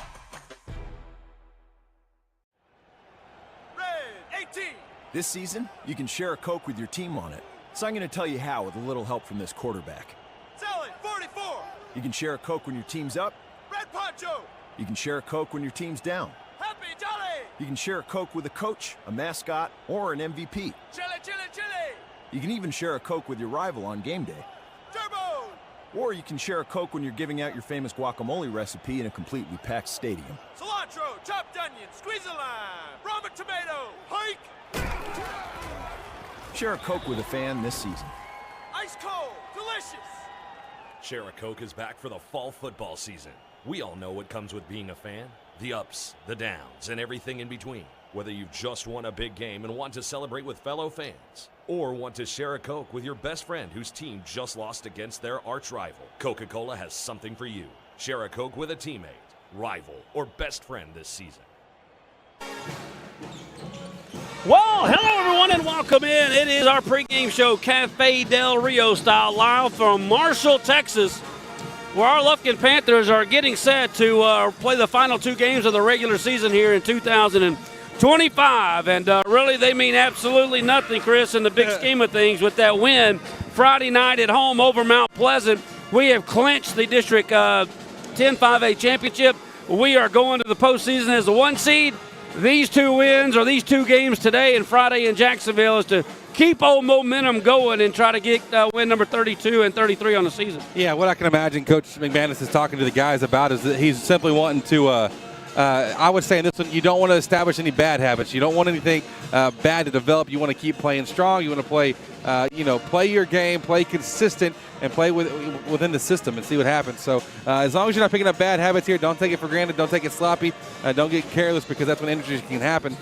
See the guys just come out and put on a couple solid performances and get on the playoffs. A lot of things on the table tonight. First of all, if we were to win tonight and Friday night, the Panthers would carry a 30-game winning streak into the postseason. Our first postseason game is going to be February 18th. We'll know who it's going to be tonight. I'm not sure when we'll know where, but we know who after tonight. But my point of that conversation is if we win these two ball games, Chris, we will have gone, by the time we get to the 18th, 94 days since the Panthers have lost a basketball game. That's insane. That's a long, long time, bud. That's a long time. That's impressive. No doubt about that. 2 teams have beat us this year, and that, of course, was on the 14th of November. Number 13 and 6A Plano beat us by 4. I was at that game. We had a chance to beat off the defending champions who went 37-0 last year, by the way. Oh, wow. But we did not. And then they won a game Friday, came back on Saturday and lost to Red Oak, who, if everybody wins out, we could meet in the 4th round. That was a 14-point loss back on a Saturday afternoon in early November. Only 2 losses on the season for Coach J.T. McManus.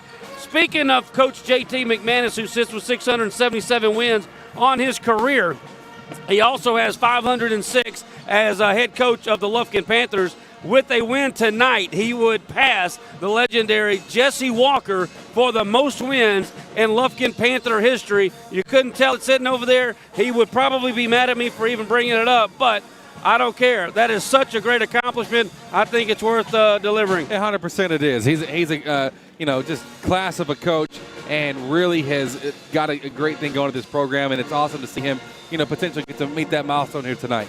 No doubt about that. And then, of course, the AB1 watch. We always keep you up to date on our junior stallion. Austin Brown scored 18 points against Mount Pleasant in the clincher on Friday night. He now has 674 points on the season, 1,772 points on his career. He's 177 from moving into number 2 all time behind Joel Davis, and right at 200 from being all-time as a Panther scorer and passing the great J.J. Montgomery. In order for him to get that, we're going to have to make a deep run, and I certainly hope he knocks that out this year. That would be incredible. Yeah, that would just be a sign of many great things that happen for the Pack this season. So that is just a couple of numerical facts for you today. Lufkin now number 10 in the newest poll. A couple of teams in front of us lost last week. Again, 2 good teams lost on the road in tough district ball games. I believe it was one of the Beaumont teams, and I know Highland Park lost at the Colony on Tuesday night of last week. But Lufkin now 31-2 on the year, number 2 in the state. And Melissa is playing Walnut Grove tonight in Walnut Grove. The loser of that ball game will be the team that we play on the 18th of February in the bi-district round of the state playoffs. Well, it's getting that time of year. I feel like we were just talking about a month ago saying, man, it's so far away, but now it's here. And 2 weeks from tonight will be opening playoff game. And listen, a lot of basketball still to happen, and hopefully a lot more for this season. No doubt about that. We're in your Cafe Del Rio pregame show. We are live here in Marshall, and like I said, the last time I was here, it's been a minute. And I was sitting on that side, and I think from this corner right here, either we hit a 3 at the buzzer or they hit a 3 at the buzzer to send it to overtime, which eventually I think we can't remember. I got you. It was one heck of a game. I do remember that. It was a lot of fun. If it's a heck of a game tonight, something's went badly wrong on our side. Yep, you're right about this. This is the number 1 team in District 10 5A and the last place 10. Marshall comes in 5-20 on the year, 1-12 in district play. So, like we say, this is kind of Alabama versus Vanderbilt, if you will, before wait a second. With Nick Saban. Okay, with Nick Saban. With Nick Saban. Yeah, because other than that, though, that's a little scary of a proposition there. So, yes, you're right. It's a much different matchup. But right now, the guys tonight for them to be able to prove that, hey, we play up to our level. We don't play down to anybody. And I think that's a big statement that if they can come out and do that, that's just one more piece of the pie on this excellent year. No doubt about that. Looking down the lineup, of course, we know your starting lineup's brought to you by Higginbotham Insurance. The Davis boys at Higginbotham Insurance. Number 1, the junior Austin Brown leading the team, and I'm sure the district at 19.5 points per ball game. Number 2, the senior Bryson Skinner, averaging just under 7 points per ball game. B.J. Thomas, the senior, number 3, averaging 8.5 points per ball game. Dalen Newmer, number 4, averaging right at 3 points per game. Again, these are all in district competition. And number 12, Jacavion Sanders, averaging right a little over 6 points per ball game. That is your starters tonight for head coach J.T. McManus. Once again, your starters, as always, brought to you by Higginbotham Insurance. The Davis boys. Stop by and see Jamie and Lloyd and all the fine folks. That is the Davis boys at Higginbotham Insurance, your starting lineups. That pretty much does it for your Cafe Del Rio pregame show. The boys, as you see right there with our guys here at Jam Digital Media, are thanking the man right there at the free throw line. I don't know if we'll get our national anthem. May have already done it. I'm not sure. But either way, we're just about set for our security and guarantee tip-off coming up live from Marshall, Texas, Northeast Texas. Not quite as far as Texarkana was, but we are up in the doldrums, hanging out. Sorry to leave you there, Pods. Had to go get some names. I saw some jersey numbers we didn't have down, so. Oh, really? Yeah, just a couple. But maybe they're not even playing. We'll see how it all works out. How many new ones I got over there? Well, 0, 2, 3, 4, 5, 10, 11, 12. I got to add a 14. Who is that? 14. Norris?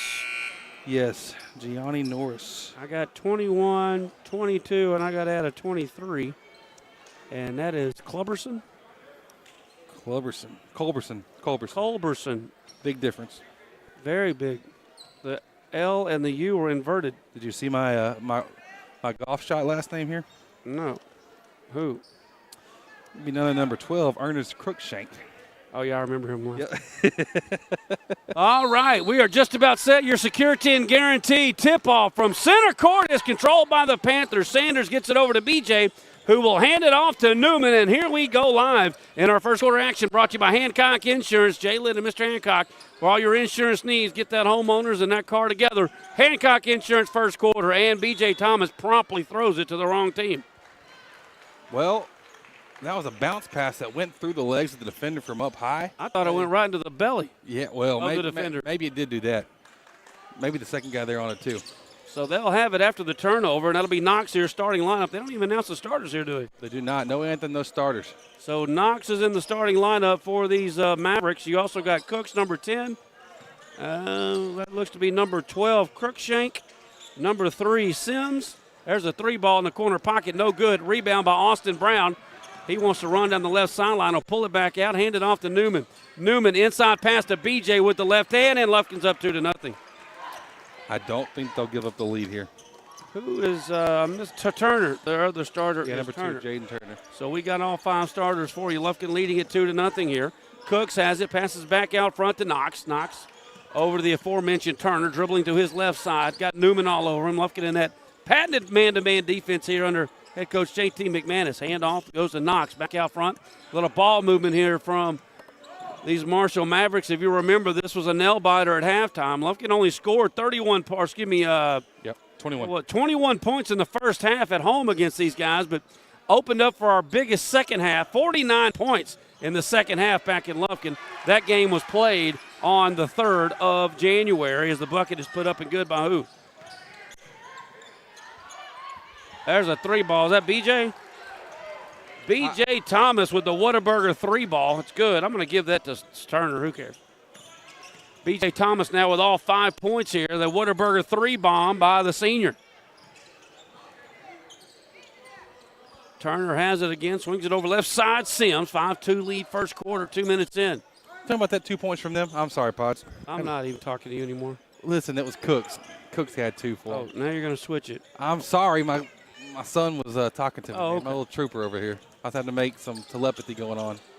Cooks over to Sims. Sims has Bryson get a hand on it, tip it out of bounds, but they say it will stay with the Mavericks as Marcellus Parks will check into the ball game for Skinner. Skinner will take a quick breather as Coach McManus gets that playoff rotation. And you know the benches shrink once the playoffs start. But we've got 9 at 10, and they all play. They do play, and they play well. Pass over to the left side. Now back out front, Sims. Passing right, and he throws it away. A little miscommunication there by the Mavericks in their home whites with red trim. Lufkin in the road blacks with the white and purple trim. And Coach McManus wants a 30-second B-square design timeout. You want to take it with him, or you okay?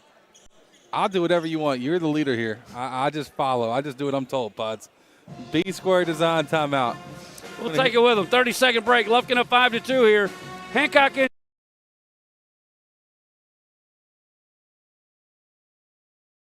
Give Texan Credit a call today. Loan process that is easy from start to finish, and you will get your money fast. Texan Credit has been helping Texas residents for over 10 years by offering multiple loan options with easy low payment. Located in Lufkin at 509 South Timberland Drive, or look Texan Credit up online, texancredit.com. Trust.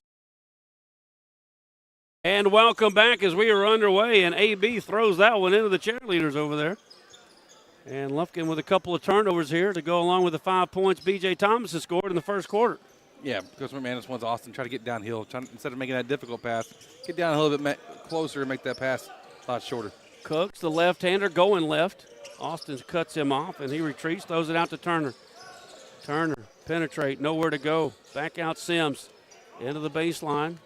Marcellus tips that away right to the hands of B.J. Thomas. Over to Marcellus. Marcellus lost the handle on it. Might be lucky he didn't get called for a travel. Somehow it's blocked. It ends up into the hands of big number 1, and Austin Brown knows where to go. Right to the hole, lays it up and in, and we're up 7-2. I thought Marcellus had a little fumbleitis going on right there. It definitely he had the Butterfingers pregame. They'll move that around now. Cooks has their only bucket, so you say. He's got the ball, throws it out to Knox. So messy. Knox back to Cook. Cook. AB cuts him off. Gets by him, and Marcellus just pinned that shot. Boy, oh boy, did he get up there. I think the phrase we're looking for, as my son would say, not up in here. Okay. I like that from K-Man. They will inbound it underneath their own bucket. Turner looking. Bounce pass stolen away by Sanders. Sanders somehow gets it out to AB. Flush me! AB with 4 in a row, including that power dunk, and Lufkin's now up 9-2. Whew. Wow. You said it. You called it. We might get to see some during the game here tonight. We might see some forearm stuff out here tonight. If somebody puts their forearm in the rim, I'll go to Del Rio, get everybody get dinner one night, okay? We got a foul called against the Panthers on the far side. It's going to go against Marcellus, be the first foul called tonight. And checking in for the Mavericks will be number 5, Willie. You might think that's his first name. But it is not. It is Travius. Maverick ball underneath their own bucket. Turner does a little give and go with Crookshank. Now swings it around to Sparks for 3. That's off the front iron. No good. Excuse me. That was Knox. Rebound by Newman. Out to Marcellus. That has got to be 3 travels. Yeah. Yeah, he lost his footing on that. He couldn't plant. He lost it on that. Well, he was a little out of control anyway. Yeah. So that's a 3rd turnover by my mental telepathy, if you will, here in the first quarter. I don't know if I trust that for you, but you are right on this one. Oh. And, boy, they fall and turnover there. Austin Brown comes away with it. Quick pass trying to get it to BJ. That pass is picked off by Knox. They go the other way and flush me on the other end. Crookshank with the left hand. And they get a little momentum going. Marcellus kicks it out. Austin trying to go baseline. Oh, and Austin was going to dunk on somebody but lost it. Going up, he was going to make a posterization of Willie, but he lost the handle on it. Foul call, and AB will go to the line for 2. Yeah, Austin wanted to get back from that turnover, and that's the thing that Coach McManus, if you watch him tonight, it's going to be just the basic things. Run the breaks well, make the right passes, make them with care and not careless. I just like to see the aggression there by AB. For sure. Taco Casa free throw, nothing but net. He now leads us, or he and BJ have got all of our 10 points, 5 apiece now for the senior and the junior. Austin scored 19 against these guys right out a month ago, and now he got 6. Averaging 19.5 per game and scored 19 against these guys on the 3rd of January. Right on par. Newman trying to pick a steal on that far side, and boy, Paul just falls to the ground and is going to be calling for the travel with 3:06 to go here in our Hancock Insurance quarter number 1. I'm not sure if these courts are sleek or what, but both teams having a tough time keeping their footing together here.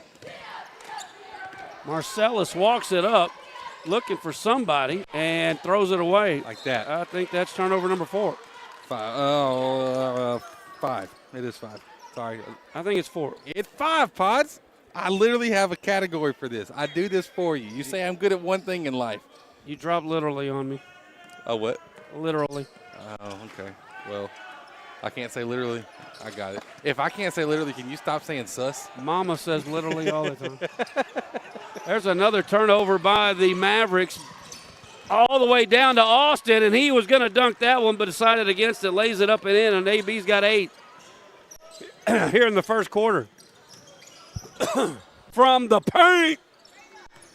He's off to it, man. Might be like a pretty big dent in that number he's chasing on his AV1 watch. He's literally on fire, and he steals that one. He's literally going to the rack again. Duck me very much. He's got 12 in the first quarter. Nothing literal about that. Well, actually, it's completely literal. Oh, okay. I got excited. Don't try that English language too much, Pods. 12 for AB and 2 dunks in the first quarter. Stole it away once again. The Panthers on the move. Marcellus down the right side. He wants to get in the action. Can't do it here. Hands it off to Newman. Into the corner. BJ Austin from 3. Off the mark. No good. Rebound by Sanders. Out to Newman. Wide open. Top of the key. In and out. No good. Marcellus. Another offensive board. Put back won't go. Tip by BJ won't go. And we're going to get a foul on BJ Thomas. 4 looks offensively for Lufkin, and none of them would go down. Literally none of them. Literally. I'm not doing this the whole game. I can't with you. Coach McManus with a JM Chevrolet substitution. It'll be Kevo Moore, Trip McManus, Jacorius White, Burse. That's 4. Are we playing with 9? I thought we had 10. No, Skinner set out, and he didn't come back in this rotation. All right, they go straight to the rack. That's no good. BJ got a hand on that one. And White got the rebound. Behind the back dribble, back out front. Hands it off to Kevo now. 17-4, 1 minute to go first quarter. Trip McManus takes 2 steps up, fires a 3, off the back iron, no good. Thought he had it. Just a little bit hard for the sophomore. And the rebound goes to Marshall, and that foul's going to be against Lufkin. White picking it up. First, team third.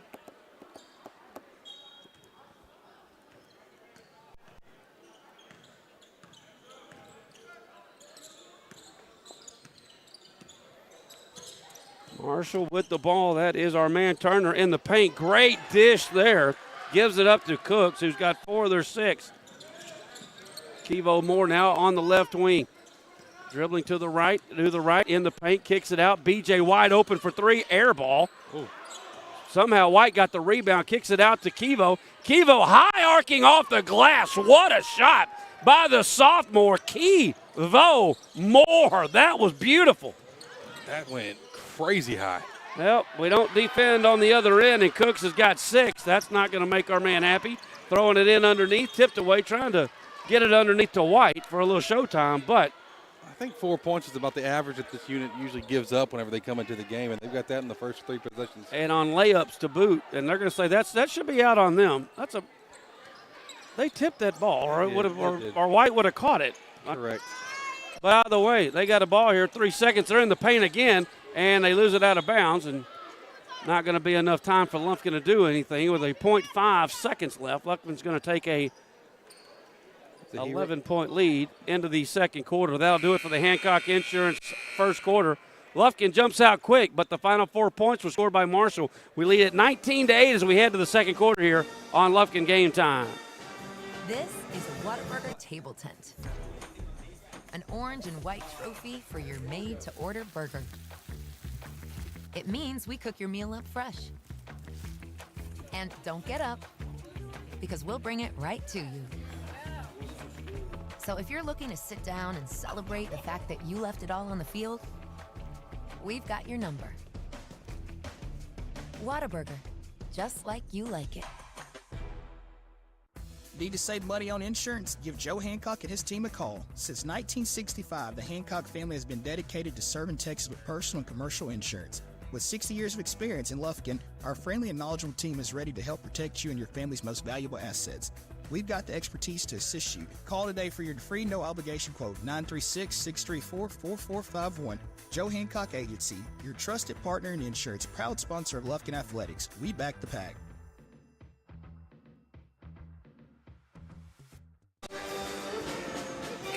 And welcome back here to Marshall as we get you set for quarter number 2.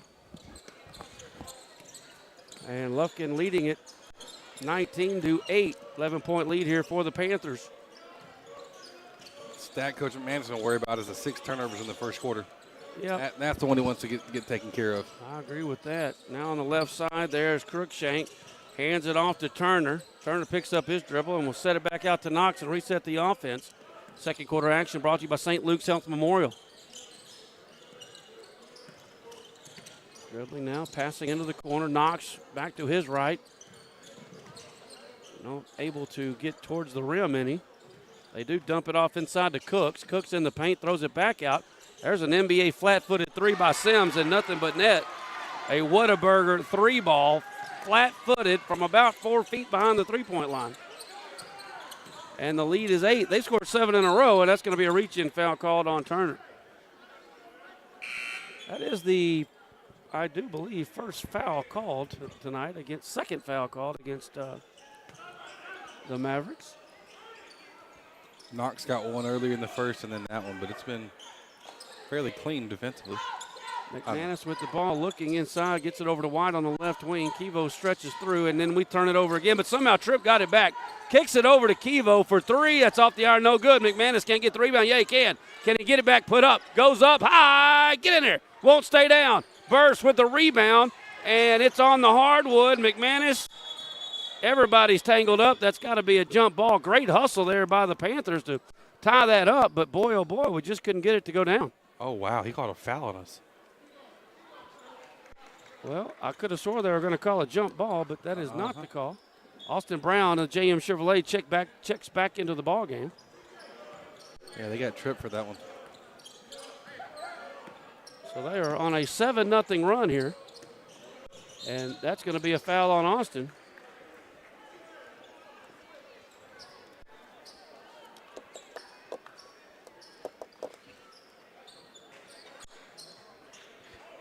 Kevo, the hero, picking that one up. So, I thought that was going to be on Austin. I'm sorry. It is against Austin. They ran changed into Austin. They changed numbers. I'm sorry. There's a tip pass and another steal. Kevo comes away with it. It was created by Burst. Throws it out. Austin for three on the right wing. Off the iron. No good. Rebound by Kevo Moore. He gets the rebound on the baseline. Kicks it out to McManus. Now into the corner. White for three. That won't go. Burst with the rebound and a foul call before he got it. And he's going to be called for that foul. Well, not the quick start to this quarter that we hoped. Literally. I hate you so much. Turner goes baseline. He lost it. Burst with the turnover. He turns it back over. Somehow White's there to get it. We are all over the place. White throws it away. They got it going the other way. That's turnover number 12. And a foul is going to be called on White. What is going on with ball protection here, or lack thereof? It feels like we're honestly taking defenders a little too lightly, being a little too casual with it, not getting down, not making passes the way that we can against a high caliber squad. And it's a team that's not going to come over here and just roll over for you. You got to take it. You're right about that. That's going to send Sims to the line for a couple of Taco Casa free throws. He makes it. They have now scored 8 in a row. Didn't see that coming, Pods. And now you're going to get a JM Chevrolet substitution with B.J. Moore, Sanders, Skinner, and Dalen Newman checking back into the ballgame. So that is the original starting five now for Coach McManus. And they've now scored 9 in a row, and it's back to a 6-point lead. Lufkin has now gone 2 minutes plus here in the second quarter and have forgot to score. There's a quick forget. Look at it back. Austin had 12 in the first quarter. We have not scored any yet in the second. And entry pass goes to Skinner. That's going to be a kick ball. Lufkin should retain possession.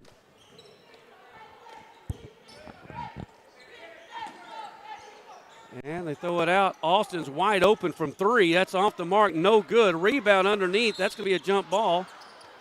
And it'll stay with Lufkin. Good hustle there by B.J. Thomas to get in there and mix it up with the Mavericks there. He was tied up with Knox. Going back to Lufkin.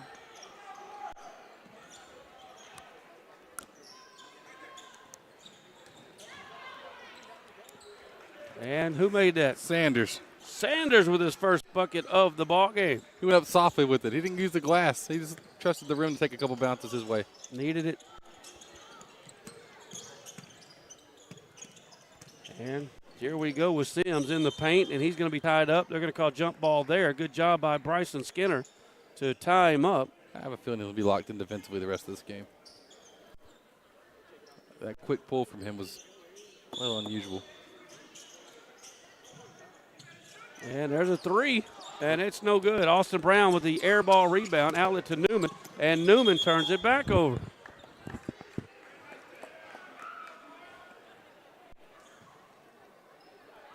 Well, I didn't expect our best effort tonight, to be honest with you. Well, then your expectations are being met. Listen, you saw the atmosphere at the Pack Friday night. I didn't get an accurate number on the attendance there, but that was the best atmosphere we've had for the district championship. And now we got to drive 2.5 hours on a bus to come up and play the last place team. I'm just telling you. Yeah, it's not. It's going to take a minute. It's not easy to get up for this game. That's fair. We only had about 3.4 million there on Friday night, so. Well, we went over the 2,000 streaming mark Friday night, so that obviously is our biggest basketball stream yet. Thank you all for everyone tuning in. There is a steal. Outlet pass going to go to Austin. Austin with the up and under. He missed a layup. Bryson's there for the follow. And now we got a couple of buckets here in the second quarter and back to a 10-point game. 23-13 your score here, midway of the second quarter. Wild shot by Turner, and it goes down. Good one there. And, boy, Skinner throws it away on the other side. Luckily, it's out of the bounds on them, and we'll retain possession. But I think we'll just get through this first quarter, get in the first half, and get in there and get our tongue lashing. And I hope so, because you've only got right now, let's see, 6.5 quarters left before you're playing playoff basketball. I think that's part of the thinking here, too. Austin's layup or one-handed finger roll rolls right off the front edge of the iron. No good. Still an 8-point game now. Marshall trying to stay in this, but upset the shock the world, if you will. Yeah, that's fair. Oh, Skinner almost gets another steal for the Panthers, but it stays with Marshall. Newman on Turner out on the far side, now into the corner. Crookshank picks up his dribble. Back out to Cooks. Swings it around to Knox in the paint. Strip going up.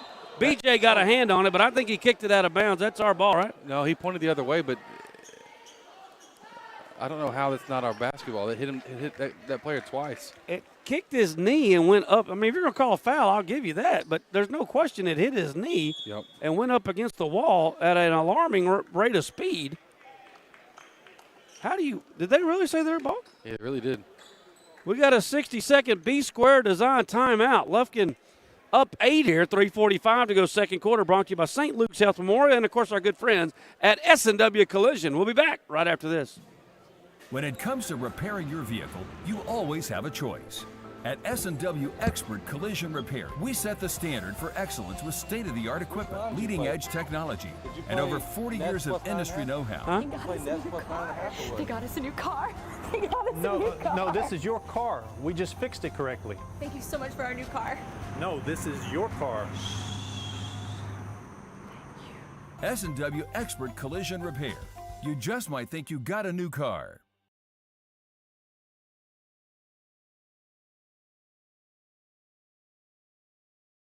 And welcome back as we are live here in Marshall.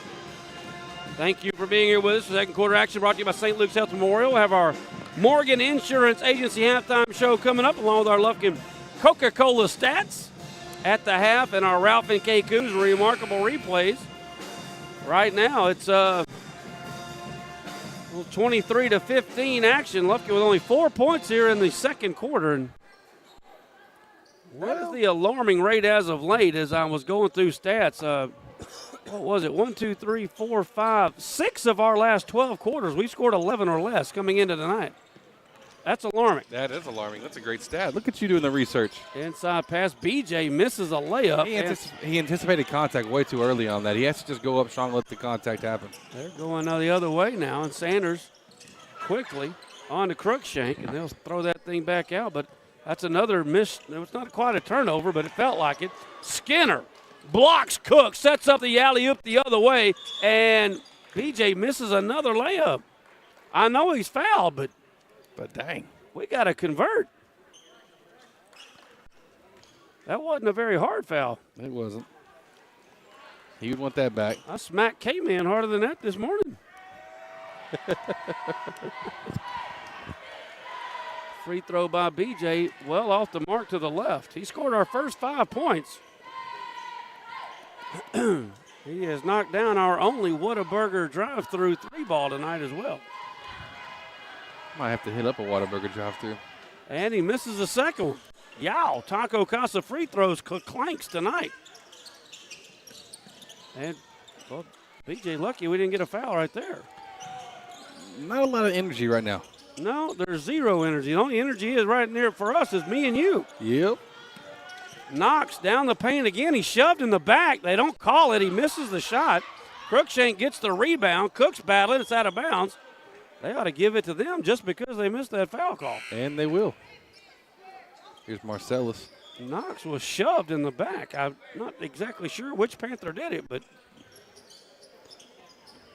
Marcellus will check in for BJ here with 2:54 to go in the second quarter. Lufkin only 4 points in the second. Skinner almost with a steal, but Sims is able to recover. Somehow saved it on the inbound, on the sideline there. Crookshank, that's got to be a charge. Oh. Are you kidding me? Austin tried. He did just about everything right, but. Was that not a charge? No, it was. It was supposed to be a charge, but. I don't know what he did wrong. He didn't fall early. He didn't turn his body. He was there 3 seconds before. Yeah. Huh. And he got 2 fouls now. So Austin will come out for the final 2:44 as Kevo Moore checks into the ball game.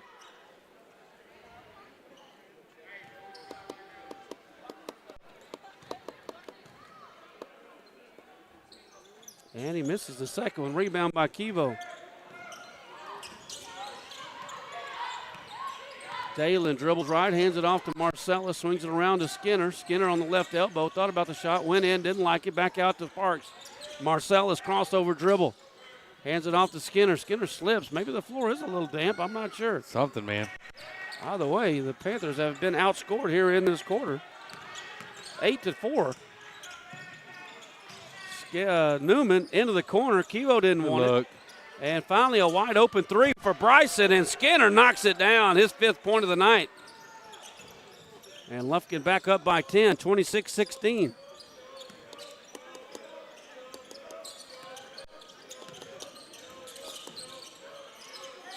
Marshall with it on the far side. That's Cooks. He leads them in scoring. Entry pass to Crookshank. And stolen away by Newman. Outlet pass to Skinner. Skinner's shot won't go, but the tip is good by Marcellus. Boy, Skinner looked like he was waylaid. He got hit hard, and there's no foul call. That's unbelievable. So now it's a. That shot's no good. Sanders with the rebound for Lufkin.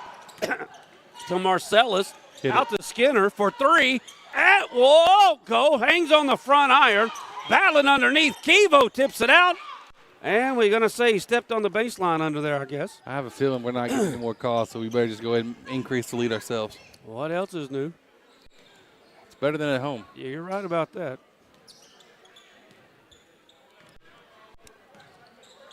As we walk it up, Turner has on the far side with minute 17 to go here in the first half. Morgan Insurance Agency halftime show is next. And the entry pass goes to Crookshank. He spins towards the baseline, throws it up, and that's stolen by Marcellus. Marcellus again, outlet pass to Skinner, one-on-one with Knox, and Knox blocks it. I don't think that is a foul. I think Skinner just fell after he got it. I think it was too. I think that was actually pretty clean. Knox got high above the rim and pinned that one off the backboard out of bounds. What an athlete. Lufkin ball now with 1:02 to go in the quarter. Outlet pass comes to Skinner. It's a 12-point lead. Skinner in the paint. This time he's fouled, and we'll get a chance for an and one. Skinner now with 7 points, all in this quarter. And Lufkin back up by 14. See some aggression. You're seeing just forcing the issue, getting to the basket. That's exactly what you want, especially when everything else has been a little lackluster. We're seeing some sparks of energy here defensively with this group on the court, but that is another missed Taco Casa free throw. We are 0 for 3 from the free throw line here in the second quarter. 2 of 5 in the game. Under a minute to go, first half. Finally winning the quarter, though, temporarily. There's Sims. Didn't like it. Stolen away by Marcellus. Outlet pass goes to Sanders, inside to Skinner. He missed a layup. Knocks high above the rim, yanks down the rebound, outlet to the other end. Cooks, good job by Newman to hustle back. He tips it out of bounds, but I think it'll stay with the Mavericks. If we can ask our guys at Jam to go in the way back machine, we could just play back halftime from the Coach McManus is a little beside himself over there. They're going to call a foul away from the ball while it's being inbounded before the ball is actually inbounded.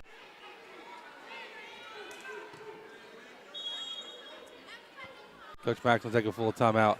He just wants the explanation of what the foul was.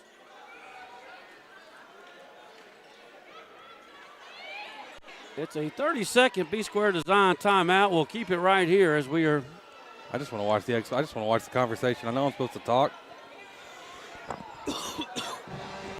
We obviously don't have to look at it, but what they're saying is there's a little something between Kevo and whoever was guarding him on this end of the court where Kevo got punched in the face and the referees missed it. Coach Mack's not wanting to make it up, but I don't think either one of them actually saw it. I don't think they did either.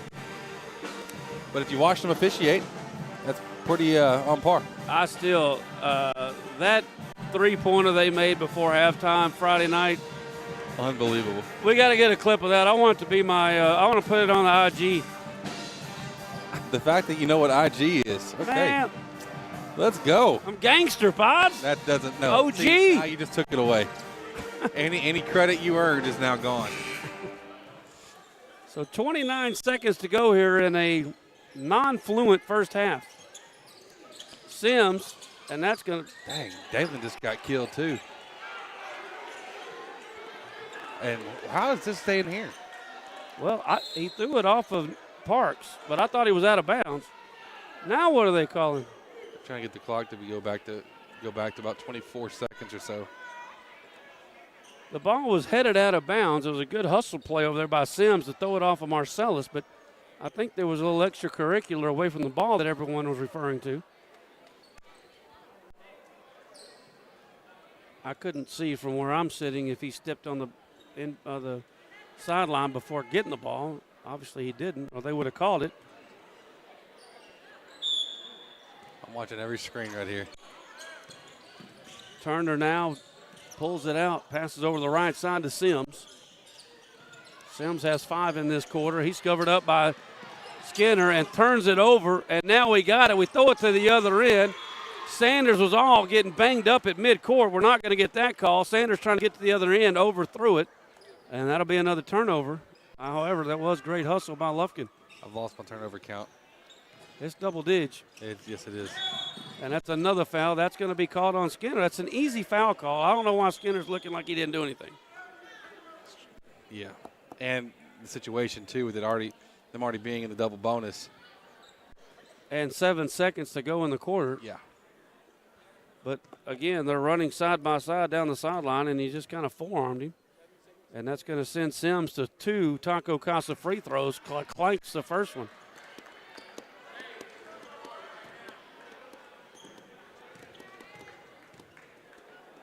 The second one is up, and it is off the front iron, no good. Parks with the rebound for Lufkin. 5 seconds and counting, kicks it out. Newman pump fakes the 3, goes in the paint. The running one-hander won't go. That will not count, even though Kevo got it to go. It was after the buzzer, and that'll do it for this second quarter. We're halfway through.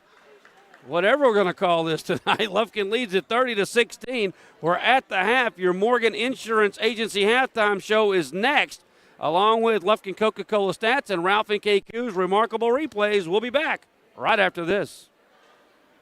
Hey, have you seen Thang? He's supposed to pick us up.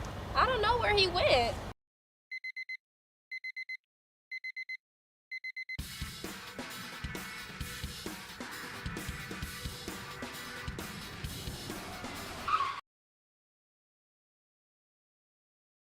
Hey guys, it's game day. Let's go. Hi folks, JJ Webb here from JM Chevrolet, your East Texas Chevy dealer, and we're fired up for this left. White trophy for your made-to-order burger. It means we cook your meal up fresh. And don't get up, because we'll bring it right to you. So if you're looking to sit down and celebrate the fact that you left it all on the field, we've got your number. Whataburger, just like you like it. Need to save money on insurance? Give Joe Hancock and his team a call. Since 1965, the Hancock family has been dedicated to serving Texas with personal and commercial insurance. With 60 years of experience in Lufkin, our friendly and knowledgeable team is ready to help protect you and your family's most valuable assets. We've got the expertise to assist you. Call today for your free no-obligation quote, 936-634-4451. Joe Hancock Agency, your trusted partner in insurance, proud sponsor of Lufkin Athletics. We back the pack.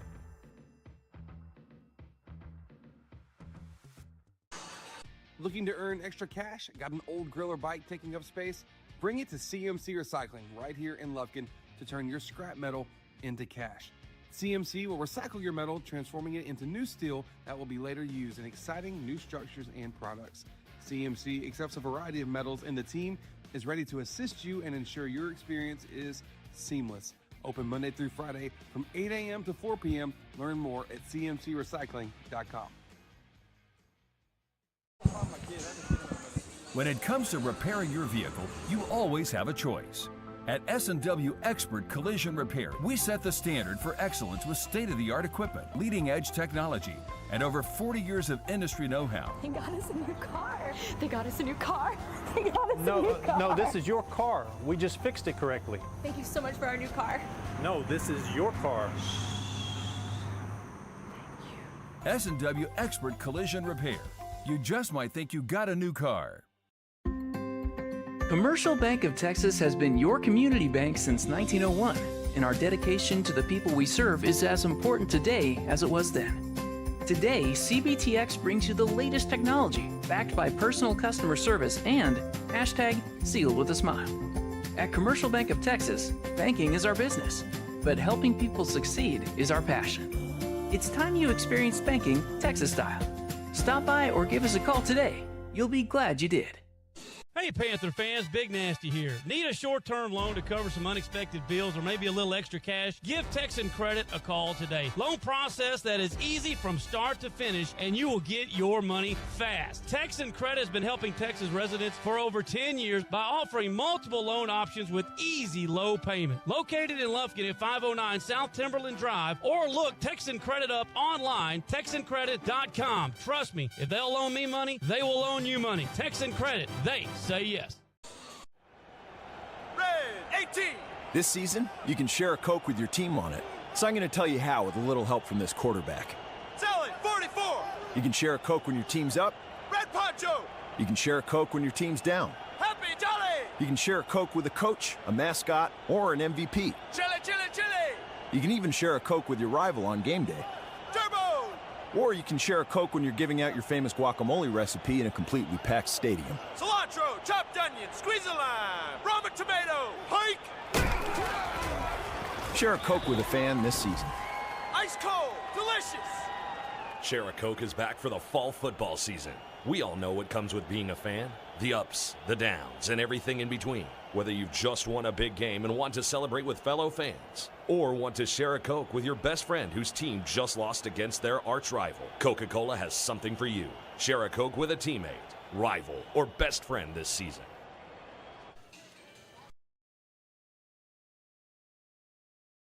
It's agency halftime show where the Panthers, Chris, a little, I don't want to say uninspired, but I will say not our best effort. 30-16, 14-point lead here. 19 points in the first quarter. Looked like we were about to go run and hide, but a little sluggish there to start the second quarter. Eventually got to 11, but halfway through we only had 2. Yeah, you could say leaving a lot to be desired here in the first half, and it's a matter of there is turnovers happening, there's careless passing, there's careless finishing at the rim, and then what was frustrating about part of that first half too is defensively just not staying true to assignments, getting careless with everything, and so 16 points is exactly what they scored last time in the first half. Offensively a little bit better for us that time, but man, still just not pretty, and the fact that now you have 6 quarters until playoff basketball starts, you really want to be, I wouldn't say playing your absolute best, but you want to be playing in the top, 80-85% of what you can do setting up for these kind of games. It's hard to do, though. Just pipe down, big, and this is big boy basketball. It's in 3A. You had a big one Friday. You drive on a bus. You get off the bus. You score 30. You score 50 in the second half. Everything's all good. Relax. Okay, maybe. I just know that is nowhere near the conversation going to be happening in that locker room right now. No doubt about that. Your Lufkin Coca-Cola postgame stats, Austin Brown, 12 points in the first quarter, got in foul trouble, didn't play much in the second. He leads it with 12. Skinner has 5, all in the second quarter. B.J. Thomas scored our first 5 points of the ballgame, has not scored since. Marcellus Parks, Jacavion Sanders, and Kevo Moore all with 2 points apiece. Get you to 30. Lufkin 2 of 5 from the free throw line. That is your halftime stats brought to you by Lufkin Coca-Cola. And, of course, people listening, I always give shouts out. You do. One of our captains on the Panther Pride team, my girl. Tell me. My girl, Morgan Greek, is listening back in Lufkin. Okay. Just picked up some of them Taco Casa tacos. Well, that a girl. And they said they're going to bring me a couple of them. Probably not going to get them until tomorrow afternoon. Though. Okay, well, that's fair. Well, they can't get them out there to your gated community, so they, listen, I don't. Just so everybody knows, I'm not living in the gated community. That doesn't exist. But if you are, that's fantastic, and I'm happy for you. I wouldn't give you a hard time about it. Listen, though, it's all right, though. Pods, listen, I remember the first time I ever talked to you, really talked to you, was on your radio show back in the day. And I was talking about Hudson basketball, and I had all these notes, and I had all this stuff, and I was so nervous to get on the air with you. And then we get on. Now I look back at it, 8 years later, man. It was the same. Just about. I'm not scared to talk to you now, though. I finally learned you a little bit better. I'm a big teddy bear. Listen. That's not what I just didn't know what to expect. I was like, man, big time guy, big time show. Yeah. The big show. Just the big. Big There's show. no big time. Just big. Well. I'm full of it now. Yeah. So I get to see a little more behind the mirror here on you. We are at the half. Morgan Insurance Agency halftime show. See all the super agents. My man, Mr. Terry Morgan, all the fine folks. That's Morgan Insurance Agency halftime show. Your Ralph and Keku's remarkable replays. We had a couple of dunks by AB, but the turnover category, we had some replays here. Both teams over double figures in the turnover category in the first half. Yeah. There was a whole bunch of Ralph and Keku's turnovers there in that first half. Would you call those Ralph and Keku's unremarkable replays, or what would you go with there? Well, all I know is I'm wanting some of those. What do you get from there? What's your steaks are off the chain. But I think they've got, if you like the Cajun, what do you call that? That pontchartrain sauce top of the steak. See, I don't get, but I know what you're talking about. It's off the hook. Yep. But anyway, that is our good friends. I go off the menu there. Of course you do. There's a my wife got me onto it though. You ask for garlic chicken, so basically it's like a fried chicken with like this garlic sauce they make. Holy moly, that thing is so good, next level. I'm just saying, listen, I don't care. I'm taking all the judgment here at this Morgan Insurance Halftime Agency show. Guy Fieri over here is so now I'm in the gated community and in Guy Fieri. This sounds like a wonderful life. I'd love to get to experience it. Lord have mercy. Well, I was going to take a time out to wrap up this disaster of a halftime show, but I guess we'll just keep it right here. You saying you talk too much? You've never done that before. Never done that before. I don't know what's going to come out of your mouth the next 2 quarters. Neither do I. Worried. That's Jeff, why you can't predict it. I don't know what's coming either. Jeff, just be ready with that mute button over there, okay? We don't get a cough button on the delay like ESPN. Well, it'll probably be something nice. Towards me? Everybody. You've been nice to me the last couple games. I got to give it to you. I deserve a little bit of flack here. I don't know. Maybe I don't. All right, Lufkin has the ball to start our Layered Homes of Lufkin third quarter. Remodeling that house. Give my man a call. Kevin Brown and the guys today. Layered Homes of Lufkin packed with the ball and a 14-point lead. Skinner starting 5 back in the lineup for Coach McManus. Austin Brown in the game playing with 2 fouls and 12 points all in the first quarter and all in the paint. Kicks it out. Newman now running right side in the paint. Pulls up from 8 feet. And the senior knocks it down for his first point of the night. It's a good take from Dalen. Confidently pulled up from 6 feet and confidently drained it. Kind of like me putting from 6 feet. You know it's going down. Problem is it's normally for bogey. Kicks it out. We got a 3-point coming up by Cooks. Nope, he decided against it, and I think, Dalen reached before moving his feet. That's what it was on that one. Allegedly. Dalen, going back to Dalen's bucket, I think in the first quarter of that playoff matchup, Dalen's going to have to put up a couple shots and just establish himself as a threat. I think other teams are going to want to see, hey, has he got this or not?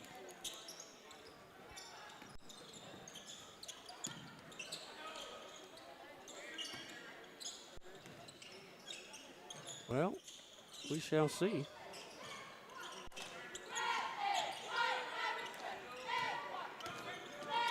Pull up from 6 feet, no good.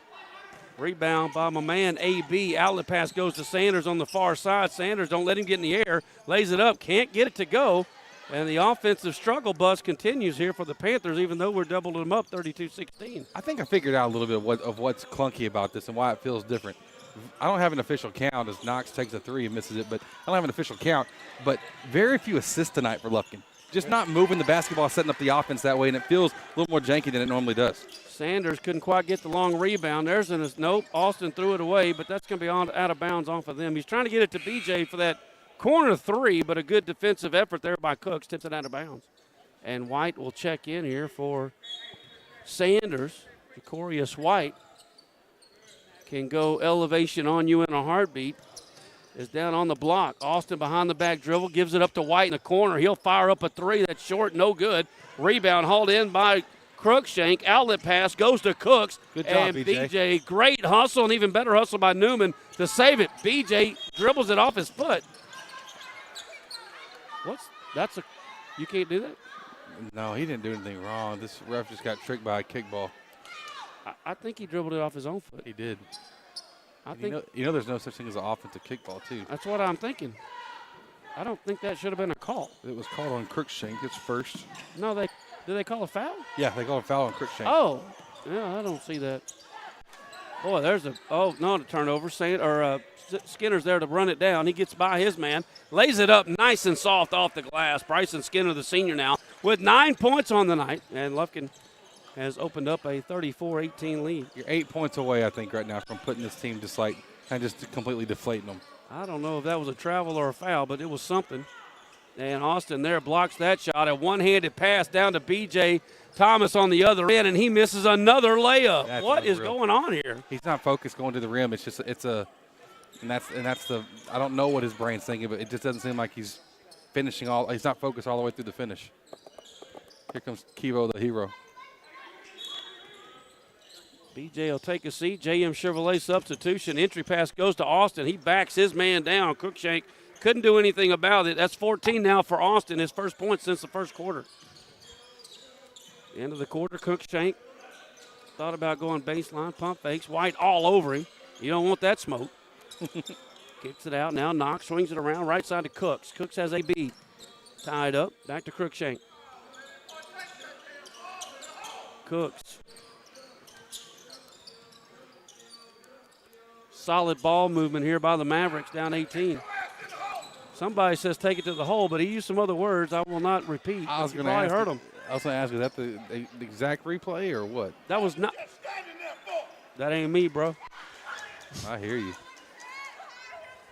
I'm going to tell my kid that if he don't start playing better on Saturdays, that's what I'm going to be like. Oh, I went straight postal in soccer Saturday on mine. You know. Why can't man get in trouble? Well, I learned at a young age it doesn't cost one thing to hustle. And at halftime, I look up and he is walking off the field to the huddle, and that ain't happening on my watch. And the context of that is you probably woke up at 5 on the road by 5:30 and getting down there by 8. I don't care. That's what I'm saying is that, that's in your mind. We did all this stuff, and then you're still not going to hustle? Oh, no, that's not going to fly. That's how I would be, too. He did score a goal Saturday, though, so I'll give him that. Oh, snap. Entry pass inside to Brown, and a good one from Dalen. And Brown lays it up and in. He's got 16 points, and all of them are within reaching distance of the rim tonight. Boy, somebody's dad is sounded like I did the other day down in Houston. Ooh. And there's a good inside pass to Crookshank. He lays it up and in. 38-20. 6 points away, I think, from deflating the cells of the pack right now. 6 without allowing other points. White over to Austin. Austin crossover dribble, pulls up, 3 blocked. They're going to call a foul on that, and that might be fortunate for us. I need to find out why he's landing that way. If he's been taught that, or no, so his freshman year, that's a shot at 3, and he came down when they're trying to run up under him and broke his foot. Yes. So now if somebody even gets around him when he comes down, he just tries not to land on that foot that's around anybody. Okay. And he's not trying to get a foul call. Correct. That's not what he's doing. It's more playing safety. Right. I got you.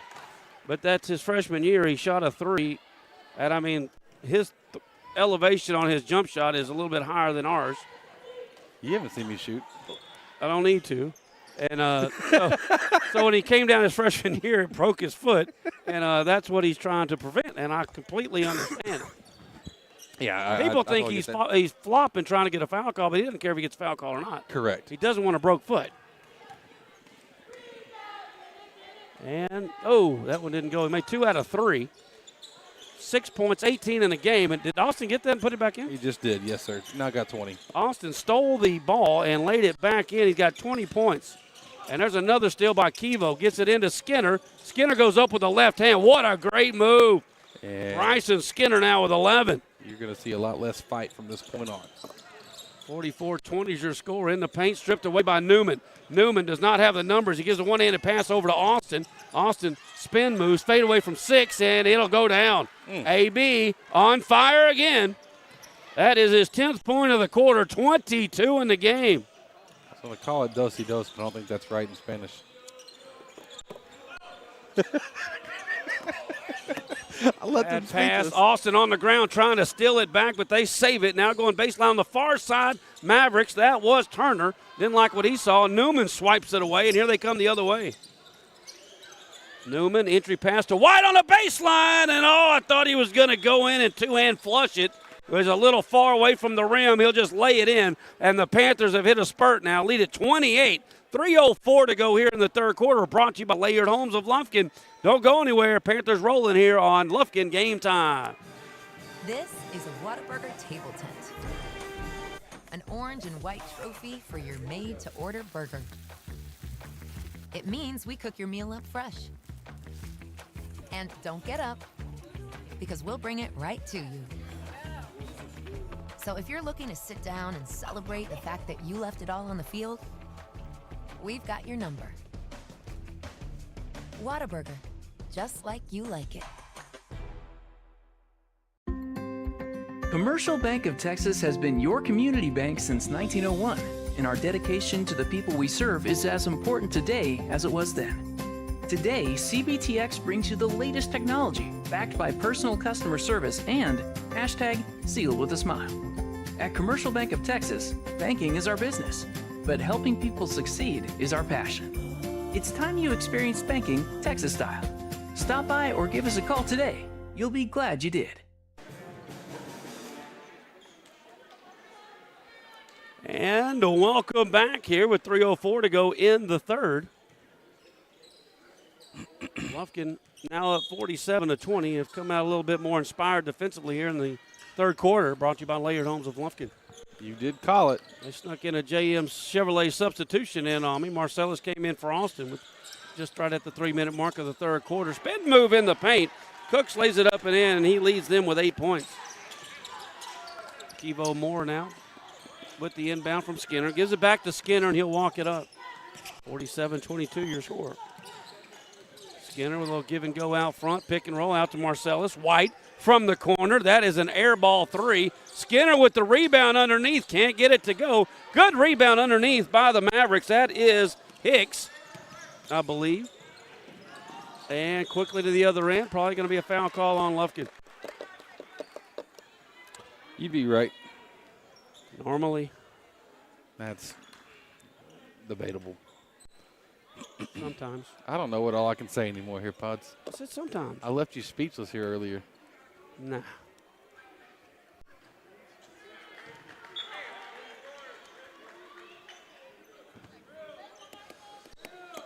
Crookshank back in.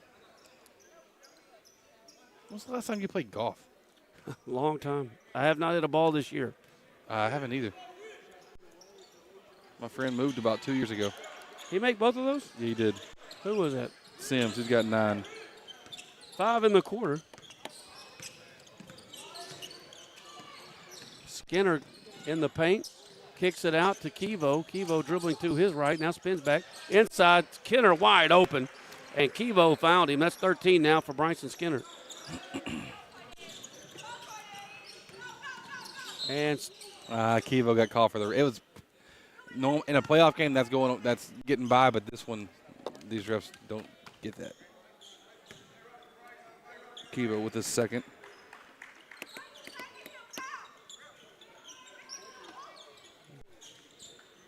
Well, how are my boys doing? They lost. Oh.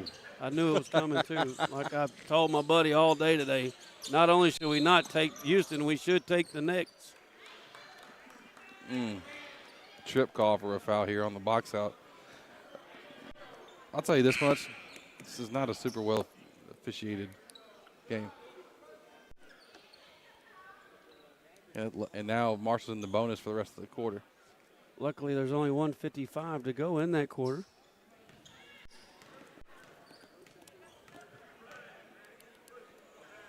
And that one is no good. They have had a multitude of free throws here, but they haven't been very successful with them. These Taco Casa free throws, they must have bellied up to the Taco Casa taco bar. They missed the last 5. 5 of 10 on the game. Marcellus in a bit of a bind here. Finally gets it over to Newman. Newman over to McManus on the far side. McManus going baseline. Trying to get it inside to Burse. He does. Burse can't get it to go. Gets his own rebound. Missed the layup again. Marcellus with the rebound. And Parks gets his 4th point of the night and lays it up and in.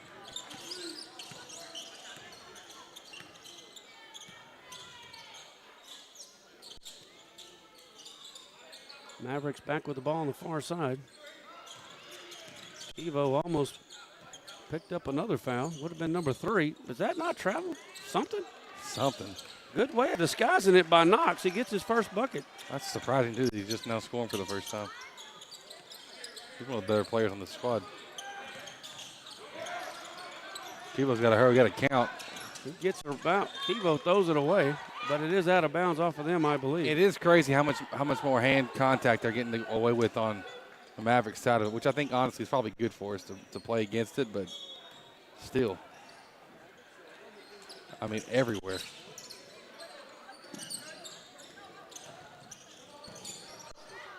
Oh, Dalen had it ripped from him. Yep, another steal. Under a minute to go here in the 3rd quarter. They'll fire it up from the far side. In and out, no good. Newman with the rebound for Lumpkin. 38 seconds to go in the quarter. Kevo now in the paint, goes up with no contact, misses a layup. McManus gets the rebound, and his shot's partially tipped. And McManus is going to call by for another foul.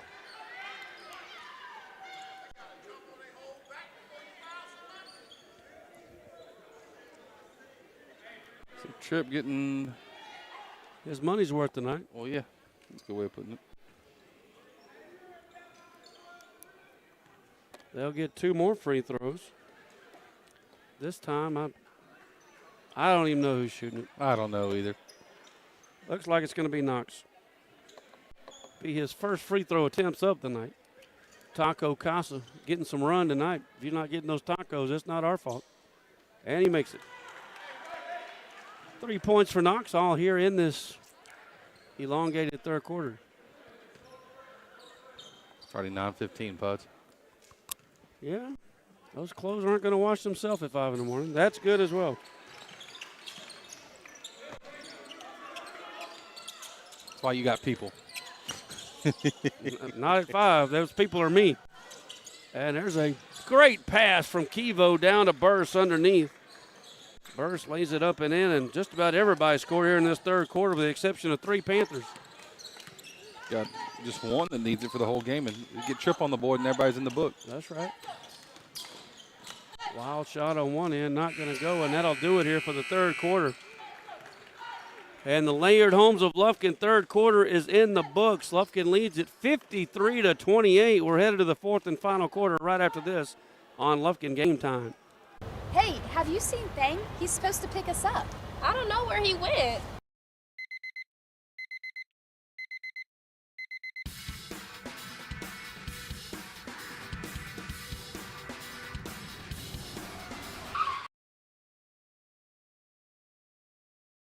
Hey guys, it's game day. Let's go.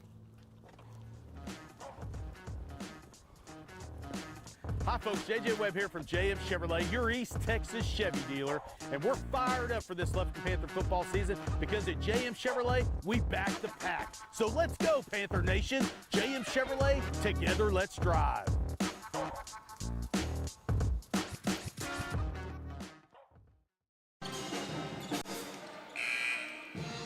And welcome back.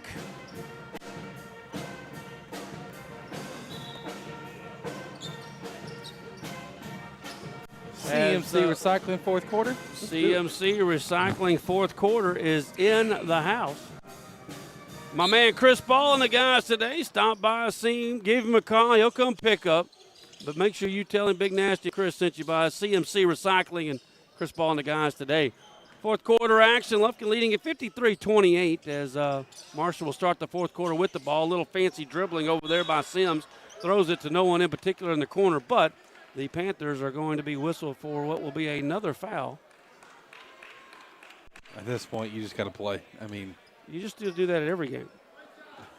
I mean, yeah. Coach McManus is 8 minutes away from being the winningest coach in Lufkin Panther history. There's that. It's probably not, out of the 507 wins he'll have after tonight, probably not the one he's going to put near the top. I'd agree with that. There's a running one-hander, no good by Sims. Rebound by the Panthers. Long pass on the far sideline. B.J. Thomas has it, gives it up to Austin. Austin in the paint, lays it up and in. The big man's got 22. Isn't it nice? 24. Isn't it nice having 5 guys on the court who can run the break? Yes. Like it's amazing. There's Austin, and that will grab the charge. Good job. Good job. When you got your top scorer out there drawing charges on the other end, it's got to fire up everyone else, and that's exactly what Austin did right there. That's what I had to do back in the day, Pods. You got to be the leader. Well, I could see you being the designated take-a-charge guy. I was that. The leader? Yeah, we'll see. The coach probably went, that's just Simmons. We're all right. Well, his philosophy. Put some dirt on it. Well, if you can't get up in the air, you can at least fall down on the ground. Like that's. I mean, I play closer to the ground most of the time, so. You know, good old Rob. Where is old Peterson these days? Down in Barbers Hill. He's coaching at Barbers Hill? Not coaching, but his wife's a counselor there. They live there, and he's got some kind of old job happening. He was coaching for a little bit. Interviewed him every week there when he was making those runs with you and all those studs. Why'd you not include me with that group? Why'd you make it sound separate? I didn't mean to sound it like that. There's a timeout. That's a full 60 by Coach McManus. He's going to take it. Lufkin is rolling here and moments away from collecting our 32nd win of the season. We'll take a B-square design timeout. You're listening to Lufkin Panther basketball right here on Lufkin Game Time. This season, you can share a Coke with your team on it. So I'm going to tell you how with a little help from this quarterback. Selling 44. You can share a Coke when your team's up. Red Poncho. You can share a Coke when your team's down. Happy Jolly. You can share a Coke with a coach, a mascot, or an MVP. Chili, chili, chili. You can even share a Coke with your rival on game day. Turbo. Or you can share a Coke when you're giving out your famous guacamole recipe in a completely packed stadium. Cilantro, chopped onion, squeeze a lime, Roma tomato, hike. Share a Coke with a fan this season. Ice cold, delicious. Share a Coke is back for the fall football season. We all know what comes with being a fan. The ups, the downs, and everything in between. And welcome back to Marshall's. We are in your fourth quarter action. As always, brought to you by CMC Recycling. Lufkin up 55-28. There's another turnover for the ages. Austin was trying to get it into to Sanders, but tipped it away, and Marshall's got it on the other end. That's Willie. And I guess we tipped that, or it would have been backcourt. I guess. I didn't see it, to be honest. I believe you. All right. All right. I got you. Into the corner. We'll turn on Jay Billows mode right now. I thought that Sims was going to take that three. He did not. Willie not scared to fire it up. Hits the back iron. No good.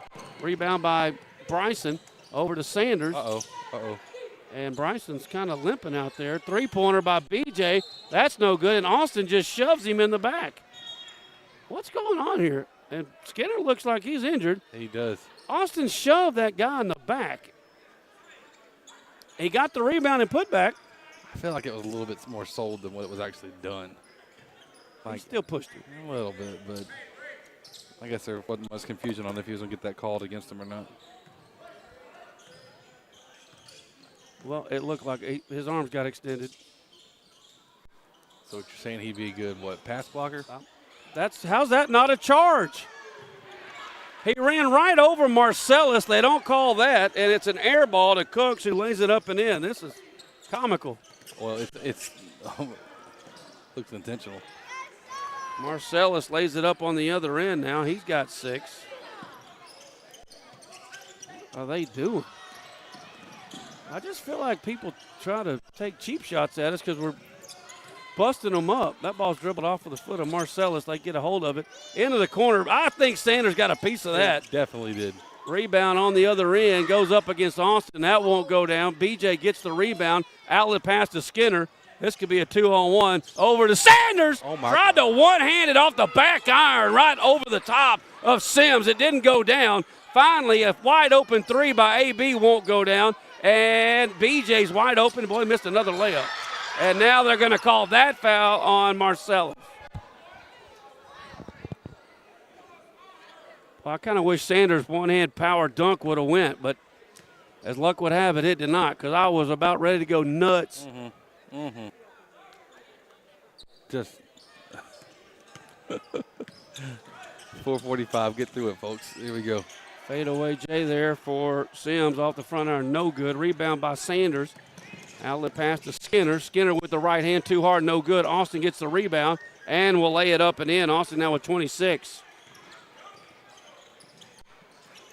Far down the other side. Cooks fires up a 3. That's nowhere near good. Bryson with the rebound. Outlet to BJ into the corner. Austin. Austin will fire up. Will he get a 3 tonight? Yes, he will. A Whataburger 3-bomb, his first tonight. And Lufkin now up 32. Austin coming out of the game with 24-6, 29 points. And that will go down as his second highest of the district campaign. You got to remember that 38 he hung on Tyler. Second time, you said second time at 29, right? With Hallsville and this all big games on the road. Why do you think that is, my man? Because big-time players step up for big-time games. And sometimes he gets a few calls on the road. I'm just saying. We got a 60-second B-square design timeout. Panthers rolling, about ready to make Coach McManus the winningest coach in Panther history. We're back right after this. Hey, Panther fans, Big Nasty here. Need a short-term loan to cover some unexpected bills or maybe a little extra cash? Give Texan Credit a call today. Loan process that is easy from start to finish, and you will get your money fast. Texan Credit has been helping Texas residents for over 10 years by offering multiple loan options with easy low payment. Located in Lufkin at 509 South Timberland Drive, or look Texan Credit up online, TexanCredit.com. Trust me, if they'll loan me money, they will loan you money. Texan Credit, they say yes.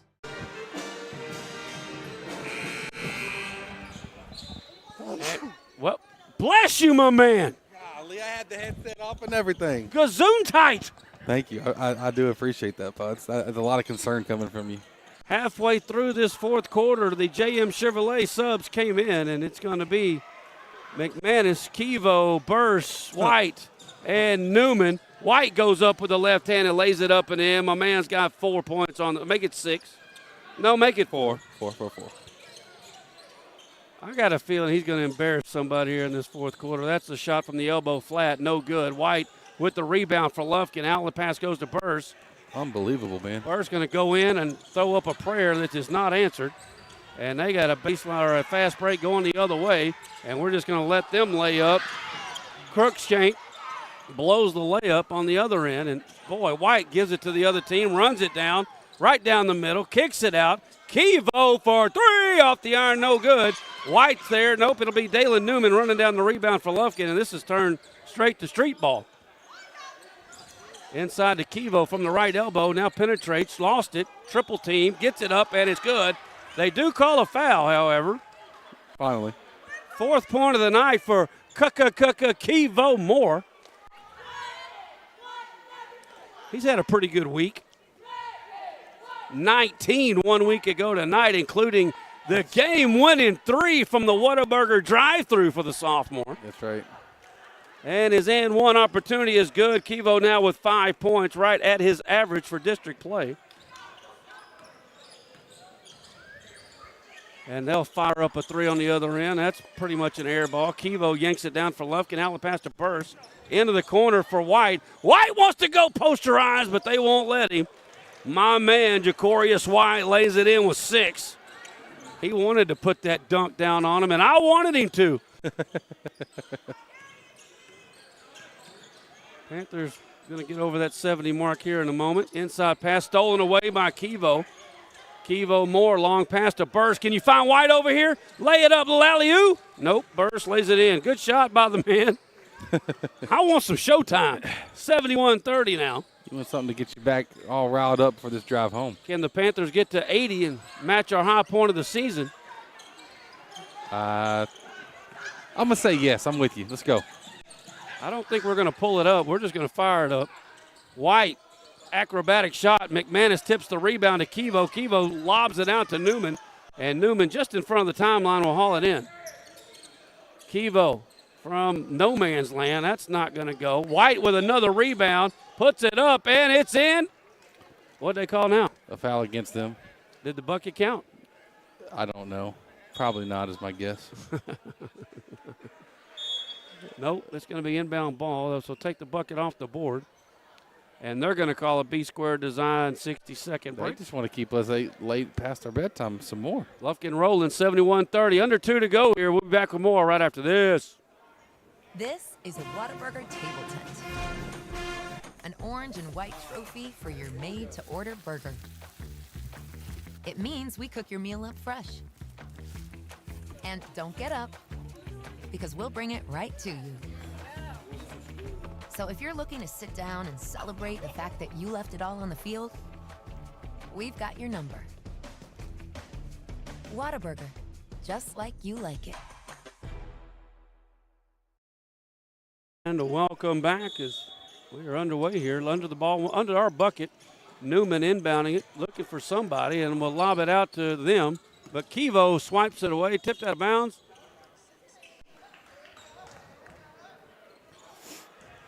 Is that really their ball? I can't see anymore. By letter of the law, yes. Well, that is the letter I want to go by.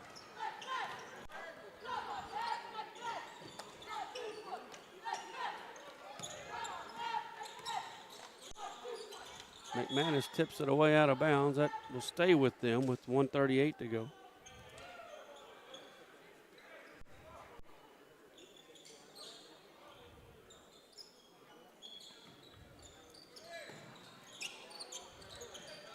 Marshall has it. Hicks, step back, nowhere to go, spins, fires up a prayer, no good. Newman with the rebound, and they're just going to call that a jump ball. Stays with Lufkin.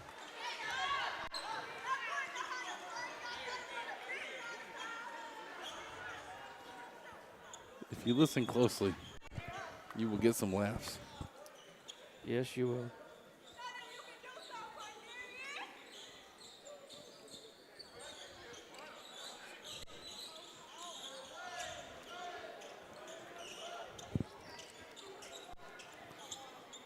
All right, got 87 seconds left, officially.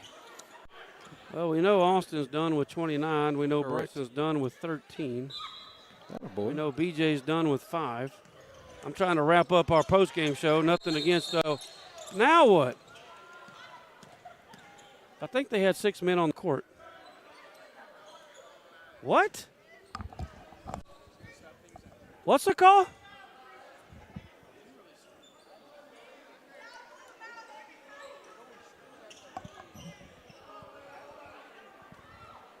What did they call?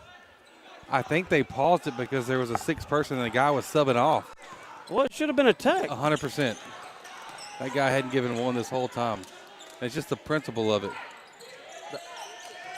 I don't think they know exactly what's going on here. Kevo fires up a three off the front, are no good. McManus had the rebound, and it comes into the hands of Newman. They're all on his back. I mean, why don't we got to just let them play by themselves for the final 102 so we don't get hurt. Yep.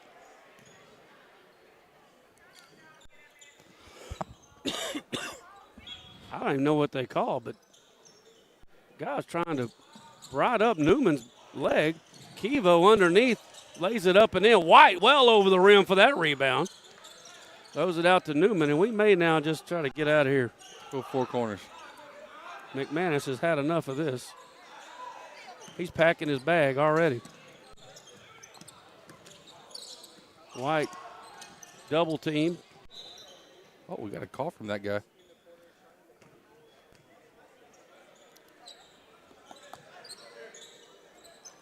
Tripp, we'll get 2 points here real quick, bud. I get everybody on the score pad, but I know he's not going to shoot it. Maybe shoot it. Passes it back out. He knows the rules. Why call it now? To cover his own tail. And now he's going to be, unfortunately, positioned over here by Coach Mack. A position he wished he wasn't in. Sanders will have two.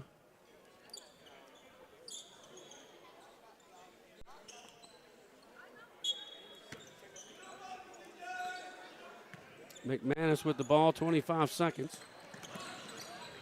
In the paint, pulls it up, kicks it out. And great pass. I knew he'd get it. My man White with a one-hand power dunk just for the fine folks here in Marshall. That's what I'm talking about. I waited all game to see that one-handed dunk by my man. Center post-game show.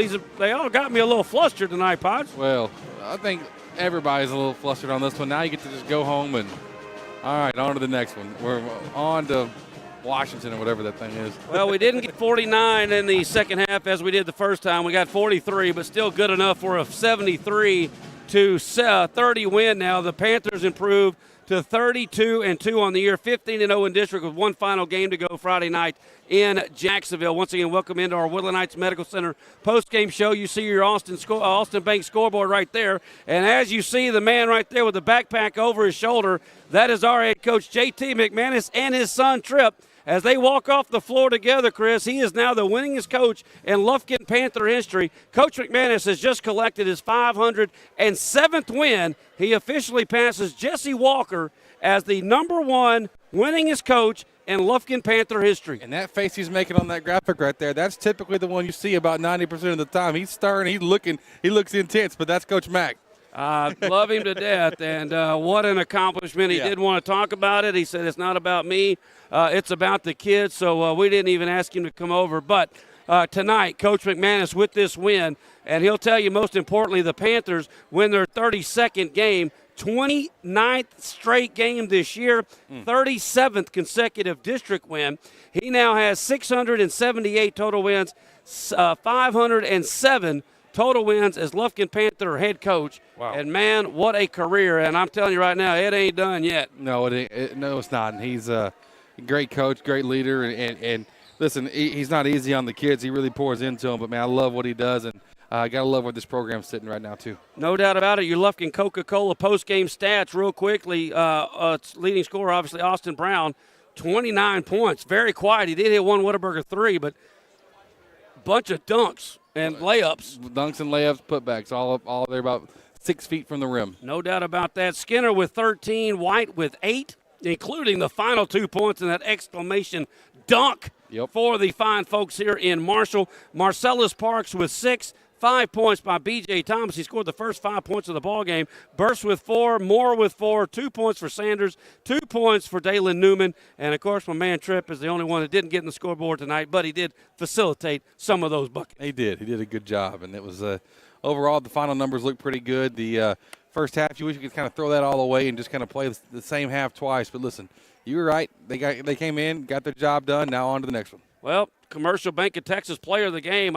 We gave it to Austin on. He well earned. Well, I don't know if it was well earned on Friday night or not. I really think we could have went with Marcellus. I think he played the best game. I know he may not have had all the points, but I don't think there's any doubt tonight. Austin Brown with 29 points. Yeah. And with that 29 goes over 1,800 in his career. That's 1,801 points now for the junior Austin Brown with that 29 tonight. He is our Commercial Bank of Texas Player of the Game. Yeah, what a performance by him. We needed the offense in several different fashions, and tonight he had the advantages. He knew what he was getting. He knew the looks he was going for, and honestly, he got whatever he wanted and didn't play. He could have had 40. Honestly, is what it felt like. Well, he got in foul trouble, didn't play hardly any of the second because Coach McManus does not like anyone playing with 2-3 fouls into the second half. So that is our Commercial Bank of Texas Player of the Game, and that'll do it here from Marshall. Don't forget, we'll have boys only on Friday night. We will wrap up the regular season portion of our schedule, and the Panthers can get a win. We'll roll into the state playoffs, at least ranked 10th in the state and 33-2 on the year. But right now, we're sitting at 15-0 in District 1 to go and 32-2 on the year for head coach JT McManus' squad, as we're getting very close to that third portion of the year, which will start after Friday night. Really want to have a clean performance Friday night, come in, set the tone early, and get it done, get it out the way, and get onto the playoffs, because you do all this good stuff in the non-district and the district schedule. Well, now it's time playoffs get here. Let's compete and let's do this thing. You're right about that. That'll do it from Marshall. Panthers win it 73-30, and once again lock down that number 1 seed in district competition. Thanks for tuning us in. For my man Chris Simmons and of course all the folks at Jam Digital Media, that wraps up our Willow Heights Medical Center postgame show. We will see you Friday in Jacksonville. I'm Gary Ivins Jr. for Lufkin Game Time.